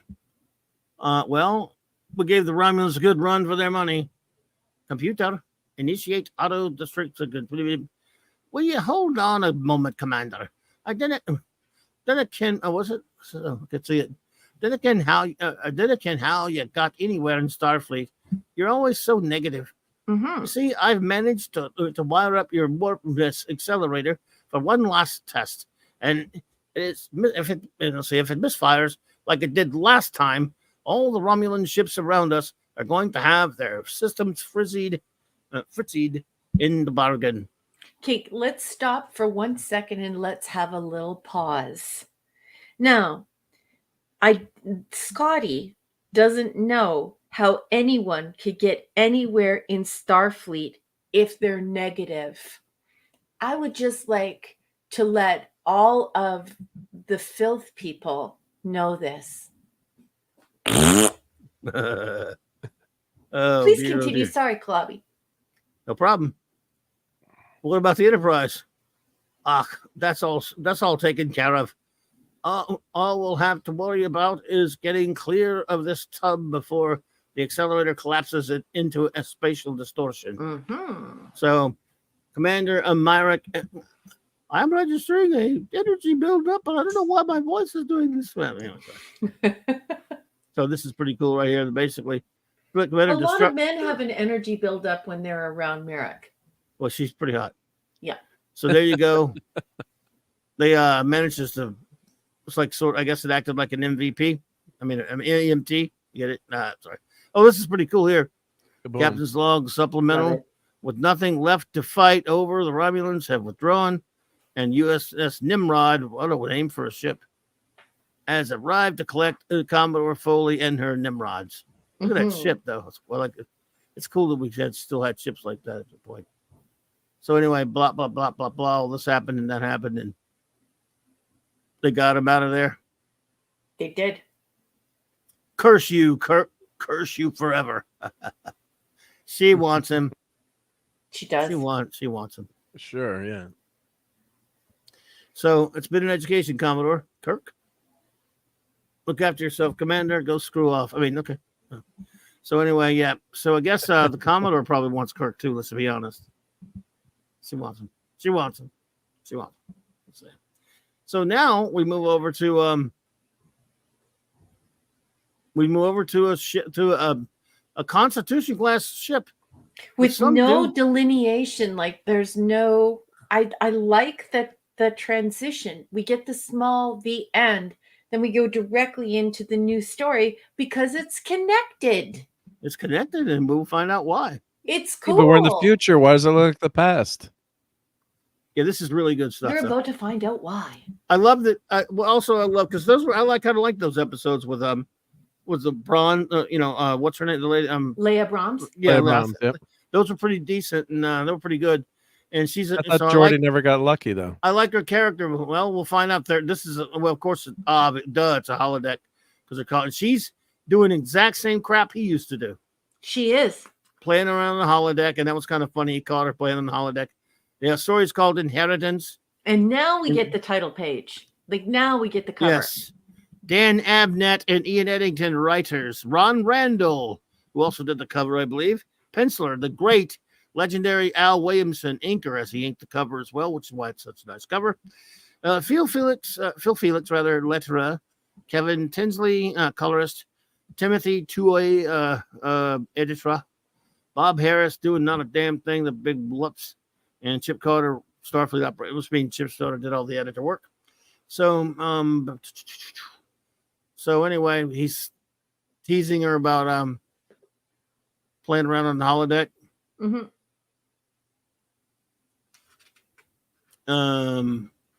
You're loving every minute of this, aren't you? Well, yeah, look at her in that skirt. Holy shoot. Holy shoot. That's great. Holy She's a shoot. cutie patootie. She is. Is she real or is she Memorex there? Yeah, both. I don't know. She's not. She's not. She's real. She's real. She's real. Yeah, yeah. You have Well, that's the whole thing with LeVar Burton. We won't get into it. Tell me, have you ruined anybody's engines lately? Dr. Brahms is referring to some unorthodox modifications Geordi made in the Enterprise. Thanks for telling us that from an episode, Galaxy's Child. I like that. Like if you're reading this and you don't know that, shin kicks. Well, yeah. Your agonizer, please. Somewhere, some 10-year-old in 1997 said, "Ow." Touche. It's good to see you. So there you go. They're on Space Station Regular 1. Not really, but they're on let's see. Later at the Hall of Justice. Oh, sorry. I'm so glad. Good. It looks just like the Hall of Justice. I'm so glad Captain Picard told you to leave the ship because you suck, Jody. What's your name again? Geordi? Because no. To be fair, I didn't give him much choice. I told him to go screw himself, you bald prick. No. I'm sorry, everyone, not the lines. What's Spock doing there? Just kidding. Anyway, so I thought it first too. Yep. Yeah, really, they do make him look like Spock. Sometimes comics do that, they make somebody go, what the hell? So anyway, they're meeting at this space station, some kind of something at Starbase, biannual seminar on sitting around and talking about propulsion thingies or whatever. Mm-hmm. And they reference the episode Booby Trap. Good one. They do. So what's so fascinating about a 100-year-old starship? Well, because it's fascinating. It's a long story. I was hoping to run you later. This guy shows up and says, "I'm a Vulcan." That's all. He just said that. He didn't say that. Am I intruding? Yes, Vulcans are intruding. So he's Professor Saville. Blah, blah, blah, blah. I read your paper on being stupid-ass Vulcans who are boring and dumb. I mean, sorry. Just kidding. So, he does look like Spock, though. He does. Yeah, I thought it was Spock, too. Yeah. I'm curious, Dr. Brahms. Why did they draw me to look exactly like Spock? All Well, because Vulcans look it's alike. tough. Well, All not Vulcans exactly look like alike. Spock. More like Spock pooping. That there, this one right here really looks like a Yeah, that gold, totally looks like gold key Leonard spot. Nimoy. But the one Right. underneath, I mean, or gold key spot drawing maybe. Gold Yeah. Key Spock. He really looks like gold. That looks exactly like Gold Key Spock. That is Gold Key Spock for sure. Let's see anyway. So they're having a conversation. You remember what it was all about? Mm-hmm. I could read it if you want, but you could just tell me. They're talking about it's Savell asking to see Leia or Leah Brahms and speak to her, and they talk a little bit about the technical things and what they're going to test, and he says that he wants to have a minute of her time, and of course she turns him down. She says, "No, I'm sorry, I have a commitment with Geordi. We have something that we're going to do." And so he gets his panties in a twist, and they find it odd that Geordi's like, "Wow, first of all, I didn't know you wore panties, and second of all, you're supposed to be a Vulcan. Why are you raging, bro?" Yes, that's about 2.5 Pretty or much 3 it. pages. yeah, he's Vulcan. Maybe he was just testing you, seeing how confident you are. Why would we do something like that? Because Vulcans are dicks. That's why. So how's your husband? Well, he's still alive. I mean, he's great. Still So she's alive. still married here, I guess, right? That's what. Yes, she is. But look at how snotty she is here. Because what's really bad. Okay, I'll go back one page. They got she named the program, the computer, by the way, Confederate One, as a reference to the story we just read. Exactly. But pay attention to that "still my husband," because she is not a good person. Anyway. What do you mean? Well, whatever you'll do see. you mean? You'll see. So what's all this? A few years ago, my grandfather, a few years ago, like 100 years ago. A few years ago. My grandfather died at the right. Oh, well, yeah, he did right. I'm sorry.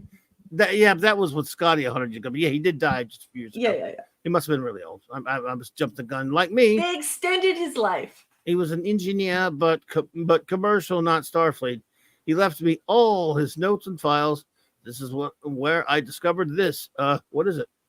It's called a warp accelerator. Grandpa was working on it over a century ago when it caught Starfleet's interest. They agreed to sponsor the project, but later killed it stone dead. They won't release the details.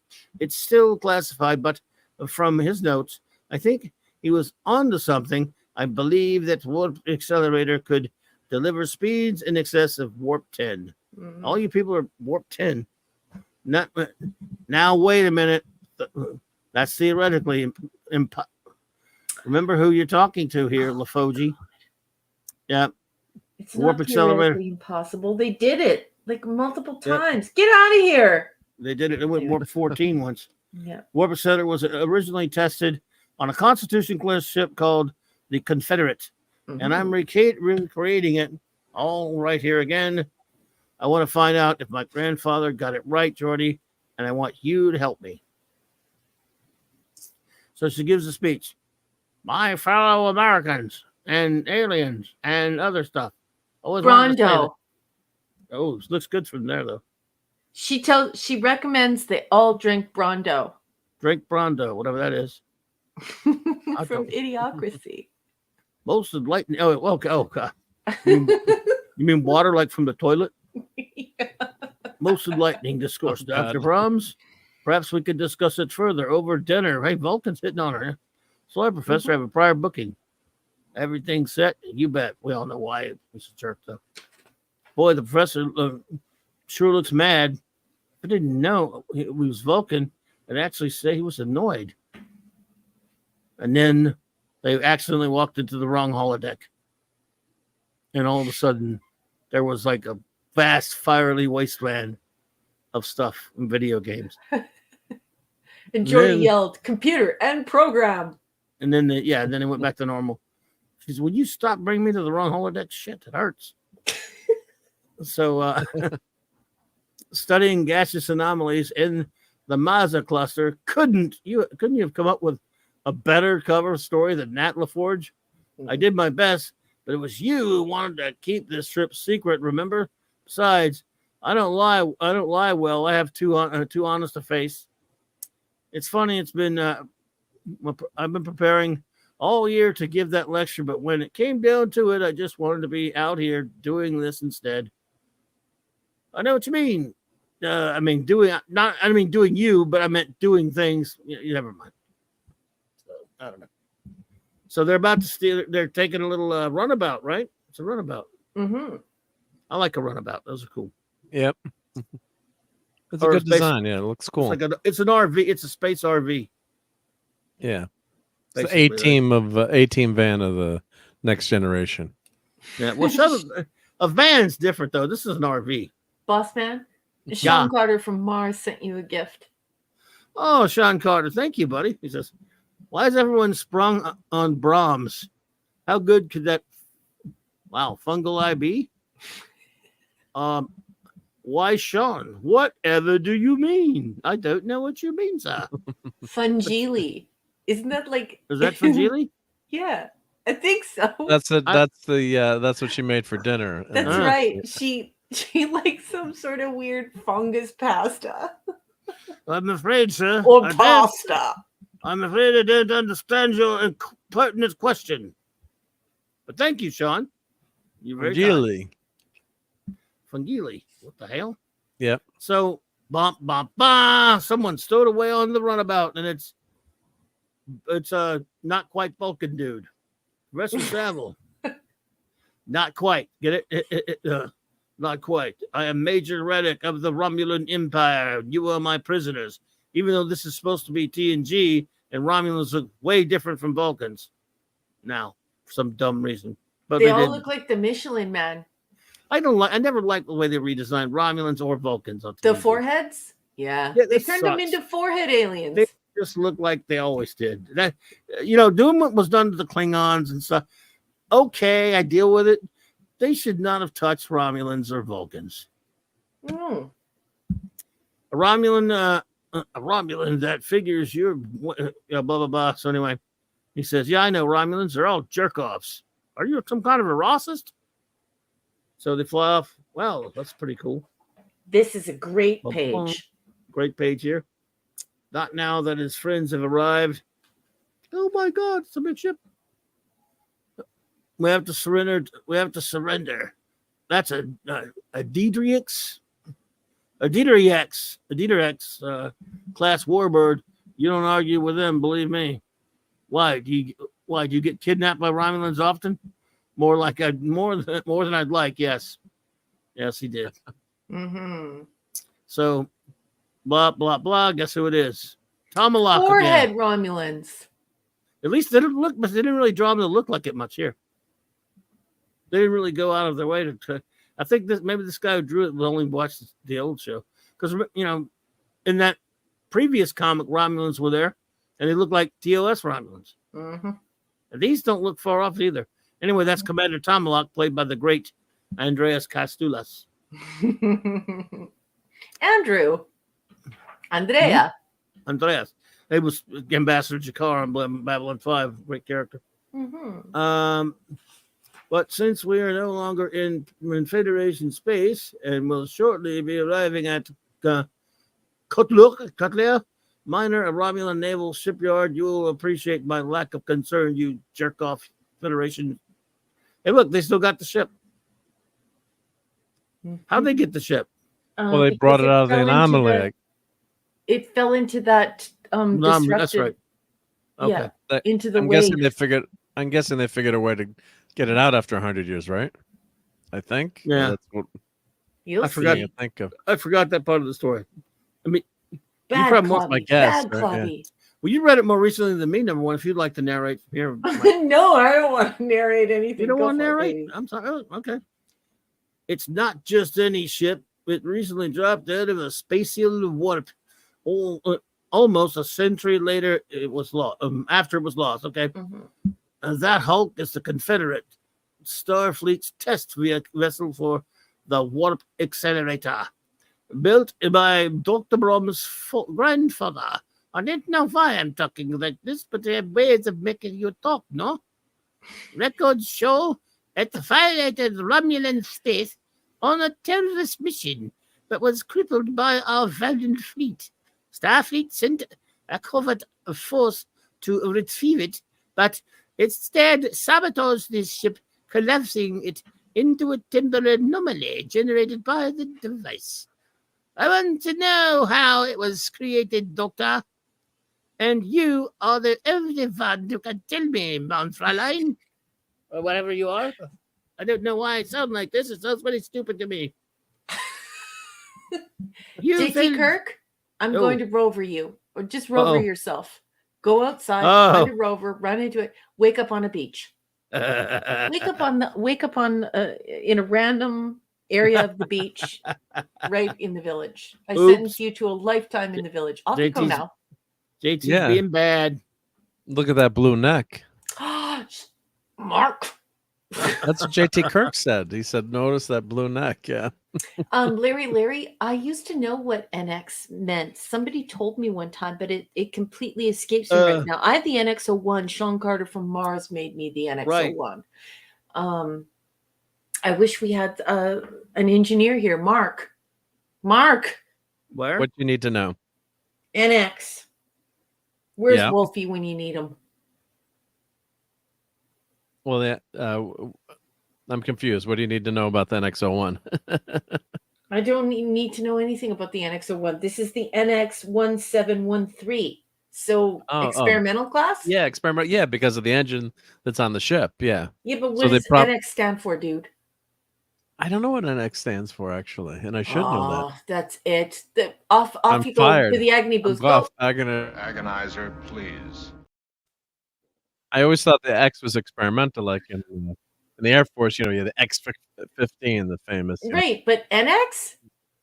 Yeah, I don't know. Yeah, it's a good question. I should know that. Where's Wolfie? There. Where the hell are you, Wolfie? Wolfie's busy. Leave Wolfie alone. How dare you, Wolfie? Your friends need you. Where are you? I guess it's just a prototype. You know, X is always prototype. So you know, when they had the M1 tank, I think at one point it was designated, you know, the MX-1, or there's always an X in there. So I don't know why the N is there. Yep. I mean, the NX. Prefix NX was formerly used for aircraft registered in the United States as experimental. Was the Enterprise NX-01? So the name of the class that followed the protocols of naval tradition, it would have been called the Enterprise class, as the first ship of the new contract provides the class's name. Huh. Why is the NX-01 called the NX-01 then? Well, it's experimental, right? It's the first. But then there was an NX-02. That's not experimental, is it? Naval DJ Ronnie G. And then Larry, Naval Constitution class. But what is NCC? It should have been. Well, it should have been replaced with the NCC after it's an NX ship, right? Because it's when it's experimental. Why don't we look into it after we finish this comic? Let's get this comic done. Everyone's expecting it. All right. Yep. So this guy's pointing a gun. He says, you will construct the device and tell me exactly how it works. Why should we? Our people are probably looking for us already. We only have to sit and wait, sit tight and wait. I find the choice between life and death a great motivator. Don't you, Lieutenant? So anyway, Dr. Brahms passed me these three micron phase wrench, would you? Oh, the three, I think she meant the. They really misspelled it. Mr. LaForge, there's no such thing. Yes, I know. Keep your voice down. He's just wasting time, of course. Considering our present company, we have to make a show of doing something that even learned fast. I was wondering what you thought you said. He's trying to waste time. We have to buy ourselves some time. Your grandfather was a visionary, all right. On paper, this is inspired engineering, and in reality, it's a time bomb. I agree. This whole this old technology can't hope to harness the energies required for long. So they agree that it's a mess. It's not going to work. I doubt anything we could have today. Could either. It seems Grandpa Virgil was ahead of his time, way ahead. From what we know, the original tests were abandoned because the accelerator was too unstable. It caused major shipwide problems and collapsed. Whatever. Tom Locke's one-sided history lesson backs this up. 2, just messing with the thing could go up on our faces unless I can make it work for us. Geordi, we can't let the Romulans have it. We must destroy it. Relax. I'm just recalibrating the accelerator to emit a warp signature to test the pattern. So he says oscillating the same. Blah, blah, blah, blah. Talk about a long shot. We're better off sending a message in a bottle, going to it once. I'm going to notice one person will. Okay. So first officer's log. Stardate 4829427 hike. It had been 10 hours since Starbase 56 reported Lieutenant LaForge and Dr. Brahms missing. No trace of the runabout has been found in the Massa cluster, and the search has been widened. Believe that's anything important there now. And all three detailed. I don't know. Why is Riker in command? Where's PR? Not that we care. He's making tea. Okay. Report, Mr. Data. Commander, I'm detecting a signal well outside our search parameters. I believe it may be significant. Data, this isn't the animated series of the original. Oh, I'm sorry, Captain. I was just watching that and I forgot to adjust my voice. I wanted to be Lieutenant Arex to be more human. Oh my goodness. So, also, it says, detecting a signal well outside our search parameters, but I believe it may be significant. How so? But it's very faint. It appears to be a warp harmonic vibrating at a warp harmonic at a precise sequence. Perhaps it is a coincidence, but the sequence corresponds exactly with Geordi's service number. The signal originates from the edge of the neutral zone. Very well, Mr. Data. Let's play your hunch. Notify Starfleet of your finding and set course for the neutral zone maximum whapper. All right, you human shitheads. Did you make the thing I wanted you to make and have results and stuff? Yes, Commander, we did. It was so much fun. Oh, that. I don't know why. So, stop it. Spare me your pathetic lies, Fräulein. If you will not cooperate, then you will force me to take alternative action. Do what you like, Tommy Lock, or Tommy Lock, whichever your name is. We still won't help you. You don't have to. Here, Geordi. We shall strip the data from your mind with a menin-denominating probe. I know it's not, but it sounds painful, doesn't it? We have ways of making you talk. Of course, such scans can be terribly damaging and bad for your skin. And as the good doctor is so precious to us, we will commence with you, LaForge. Bring him, because she's so cute, we can't do anything to her. It's Fair true. problem. Yeah. The hell with Yeah, him. the drawing are very curvy in this episode. Yeah, Vol. I'll do what you want. I'll fix the drive system. Just don't hurt him. Can we just hurt him a little bit? I mean, I don't like him. He's got a banana clip on his face. Proceed, Doctor, and we won't hurt him very much. Just a little. Don't do it. Forgive me, Geordi, but I don't like seeing you get hurt. I mean, actually, I don't care. We got to get out of here. We can't let the Romulans get their hands on the accelerators or the brakes or the transmission or the steering column, and even if it costs us our lives. I got off track. That's why I just disabled the warp core's magnetic constrictors. What? What have you done, woman? Evacuate. In our moment of triumph, I think we will. I think you overestimate that chances. Warning: a warp core collapse is in progress. You have 3 minutes to get your worthless Romulan asses out of here. It was the right thing to do. We had no choice. You're not mad? Nah, we could go ahead and blow up. What the hell? Wait a minute. Yep. Well, that happens. What's in there? Are they smooching? But she's married. No, just wait. It gets worse.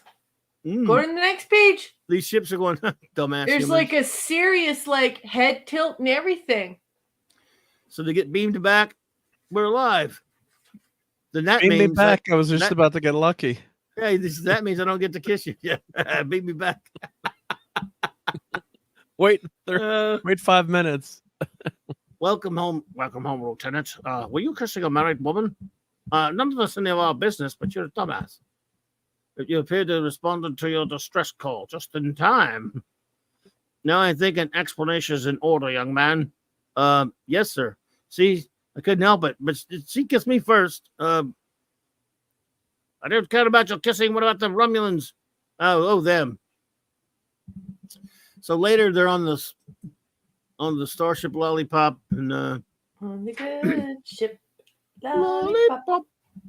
Now he went pretty. He went pretty. Oh, so how did the captain kill all you from taking a runabout from an unauthorized experiment? No, he went pretty light on me. He only gave me spanked me like 3, with the wood thing he uses. I mean, he still thinks this is like the 6th grade or something. I don't know. He only gave him like 5 butts in the anyway. Your grandfather's designs, of course. Which things were those? Your grandfather was a dumbass. Sorry. This accelerator was a brilliant concept, but flawed. Yeah. It was simply too dangerous to use. So that makes it not good. Your grandfather agrees here. The captain accessed this classified report on the Confederate. He's cleared you to see it. It confirms your opinions. The grandfather stopped his research when he realized the danger. Great minds think alike. Well, we had ourselves quite an adventure, didn't we? You bet.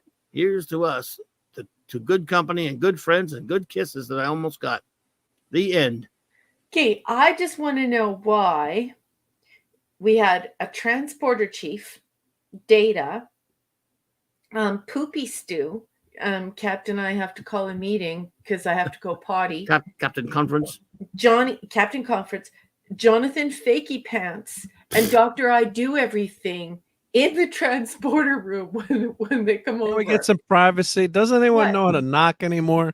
No, it's just weird. They wouldn't all go to the transporter room. Get out of here. Yeah. But I will say this. I really like the fact that they like everyone is always like, oh, Jordy's such a creep. They wrote him as such a creep. And here it just shows that she's just as big of a creep as he is. So I kind of liked it. I was like, take your Jordy's a creep and they did think they were going to die. Yeah, well, right? she did. Or did they? Or did they? Or did they? Or did they? Well, they do end up together, right? Or well, in all good things, that's an alternative future, though, right? I mean, yeah, but they probably did. Yeah, I mean, unfortunately, in the P Hard series, then they do have their kids or whatever. So I guess, but that's hers. Count that stuff. We had him with her. I assume so. That was the kid. That was Sydney. Imagine how bratty they are. They're probably always in the holodeck. Hey, look at this picture that you put up. You definitely want to make sure that that you park your cart in a safe position because I mean you could get a door ding in this parking lot. They're in Starfleet, so I should tell you something. And Starfleet from Fake Drek. So yeah, people in Starfleet and Fake Drek are idiots.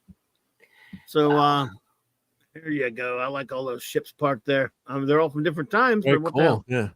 So I enjoyed both of the stories in the comic because I thought it was pretty good and it was entertaining and Mirak is absolutely beautiful. And Larry, I loved having a conversation with you tonight about these marvelous comics and everyone. You have all been marvelous this evening. Yeah, thank you. It's 11:30. Let's get moving. I have to You know where hustle, you're- hustle. Okay, number You know one. what did you- time work is tomorrow? Yeah, exactly. It's just in a few hours. It's a school night. So Oh no. I have to jet. Okay. I just Any want to final say, words? Go for it. everyone, thank you for tonight. Thank you for your company. I love you all so much. I wish I could stay and say goodnight to each and every one of you, but I just don't have time. Yeah, Mark, I noticed that in your book, like, it looks like they printed it wrong. Like the science fiction tales on the side, it's not even. I'm kind of upset now. So Let me I'm see. gonna- I think it's okay. I'm gonna have to go and check and see what's going on with them. There have been some printing errors, and I'm kind of pissed off about it. Anyway, I am going It to. looks all right, huh? Don't you think it's a little off? I'd be the last one to ask. I can't tell. It doesn't seem seems okay to me, but I don't know. Yeah. Anyway, I'm scared. I'm gonna have to go and review it. I'm totally freaking out about it. Anyway, I love you all. Thank you for your company, Larry, Oliver, Stephen, Mac, Mars Monkey Max, DJ Ronnie G, everyone who was here tonight. You were Fee, everyone, JT Cook, everyone who was here. I love you guys. Ooh, calipers. Looks pretty straight. Okay, how much distance between the two S's?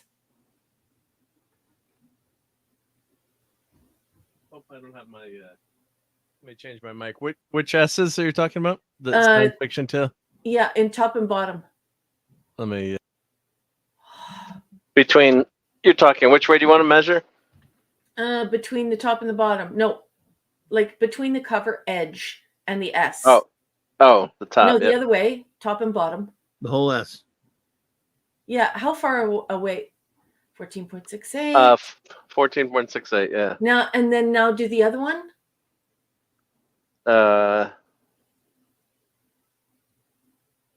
12.29. Yeah. But I don't think it looks bad though, like that. It's Yeah, okay. but there have been printing errors. It's weird. Hey, see- is that Metatoyu? You see, it's not centered. Yeah. No, it's not. It's not a good more tutorial. I have that at work. I have a more tutorial. This is a cheap Amazon knockoff, but yeah, Oh, at work I have What are the you doing, dude? $200 Well, you got the $200 calipers at work. The thing is, you can get them for $30 now. So Well, you know that I have to razz you about it because yeah, you I do the know. same kind of work as Andrew. So anyway, I better get the heck out of here because it's a All school right, number night. one. Andy has to work really early in the morning. I love you all so much. Love Clubby, you. Take I care. love you. Thank you Well, for having me tonight. We'll see you next week on Thursday, I guess, right? Yes. Well, no, I'll talk to you then, but on the walkie-talkie. Oh, of course, of course. Okay. Love you. Love you. Be good. Mark, thanks for everything, bud. You're Good night, welcome. Thank you. everyone. Thank you for the Good book. night, number one. I just had to pull Well. up the calipers. I couldn't resist. Of course. I think it looks damn good. I think it's fine. Yeah. I don't see anything wrong with it, but Yeah. you know how Well, you know how when serious. it's your own. Well, but when it's something it's your I know. baby too. Yeah. So, All right, but, everybody. Well, we're gonna start making our way out of here because it is very late. Thank you so much for hanging with us tonight. Had a blast, of course. Before I do my show notes and shout outs or my show noties, Mark, anything to announce? Well, we've got late night Fortnite on Friday night, so looking forward to that with Lisa Metalorian, Dadman, and JT Kirk, and of course we'll be back for Sunday Night Geekery on Sunday night, and Yeah. So, something for the members over the weekend. Got to see what kind of free time I have, or maybe late Friday. Of course, I don't want to go up against Gary, but I might have some free time there, and hopefully the Rangers will. Don't tell me the score, but I'm gonna see when the Rangers are playing next. But we'll see. Hopefully they'll make the Stanley Cup. We'll see. But no, it was a lot of fun tonight. Chat was awesome. It was great hanging out with everyone, and a lot of fun. Yep. Yeah, absolutely. Well, appreciate you, Sean. I just now realized that you sent those pictures. I haven't seen them. I don't know you sent me any, but they're cool. Very cool stuff. Oh, and Larry's calling me a nerd. He said nerds have calipers with an arm's reach. Yep, you always gotta have calipers. Yeah. Oh yeah. Well, let's see. All right, so that's it. That's all you got for now, or what? That's all I got, and I don't have any new Gary songs. So we can't play that on this channel. No. Gary's theme song, yeah. Well, everybody, thank you so much for being here with us tonight. Quick show notes and shout outs, then we'll jump out of here. We'll just do a quick we'll say shout out our wrenches, but first, tomorrow night on the great J-Man's channel, it'll be Fantastic Fridays again. 4 more issues of reviewed of Jack Kirby's legendary run on the world's greatest comic magazine on J-Man's Fine channel with Sean and myself, 7 p.m. Eastern time. Fantastic Four 1 through 102, and of course all 6 annuals. Tomorrow night will be issues 28, 29, 30, and 31. So issues 28 to 31. And I won't be able to make it to my buddy 32 Flavors the channel, but with the gang will still be there 8 p.m. Central Standard Time doing their reviews along with the great D. Bud Martin of Amazing Spider-Man. This is the last one for a while of the Ramita run, like they do about once a year. So great stuff over there. And then Saturday night, folks, as you all know, number 1's going to be out on shore leave. Got something to go do. So we're going to still Saturday night Star Trek it like we always do. In this case, it will be a special Clobby countdown of all 79 episodes of Star Trek, the original series, from waist to feist, all the way down. It's going to be a lot of fun. Give us a chance to talk some real Trek, some best Trek, even some of the worst of the best and still the best. So that's going to be a lot of fun. And of course, End Your Weekend Geek on Sunday Night Geekery, the great Mach D with AC's channel, 10 p.m. Eastern Standard Time. It's always a lot of fun. Please go over there and subscribe. Of course, it's got the links and everything up there. And there'll be some eatery as well. And we'll be back Monday night with some more Legion of Superheroes reviews on J-Man's channel and some Monday night Mark C Comics talk and the rest of the shows throughout the course of the week. There is the course our wonderful Frenches, Eric K, Chris Persia, David Martin, Lord Thoth, J-Man, Maximum Redstone, Fanty Outsider, Larry, Wagner, J.T. Kirk, Matty Steady, Cal-El, and many, many more. So, thank you all for being here with us tonight. We'll get you all shouted out Saturday night and everything. But I shouted you all out as you came in. And I want to thank you, anyone who's lurking out there or watching on a download or a rerun. Have a fantastic remainder of your evening, my dear friends, and a wonderful weekend. I hope to see you here Saturday night. Thank you, everyone. Good night.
You have to set an example even in the face of stupidity. Now, everybody that reads comic books knows that Kirby's Silver Surfer is the only true Silver Surfer.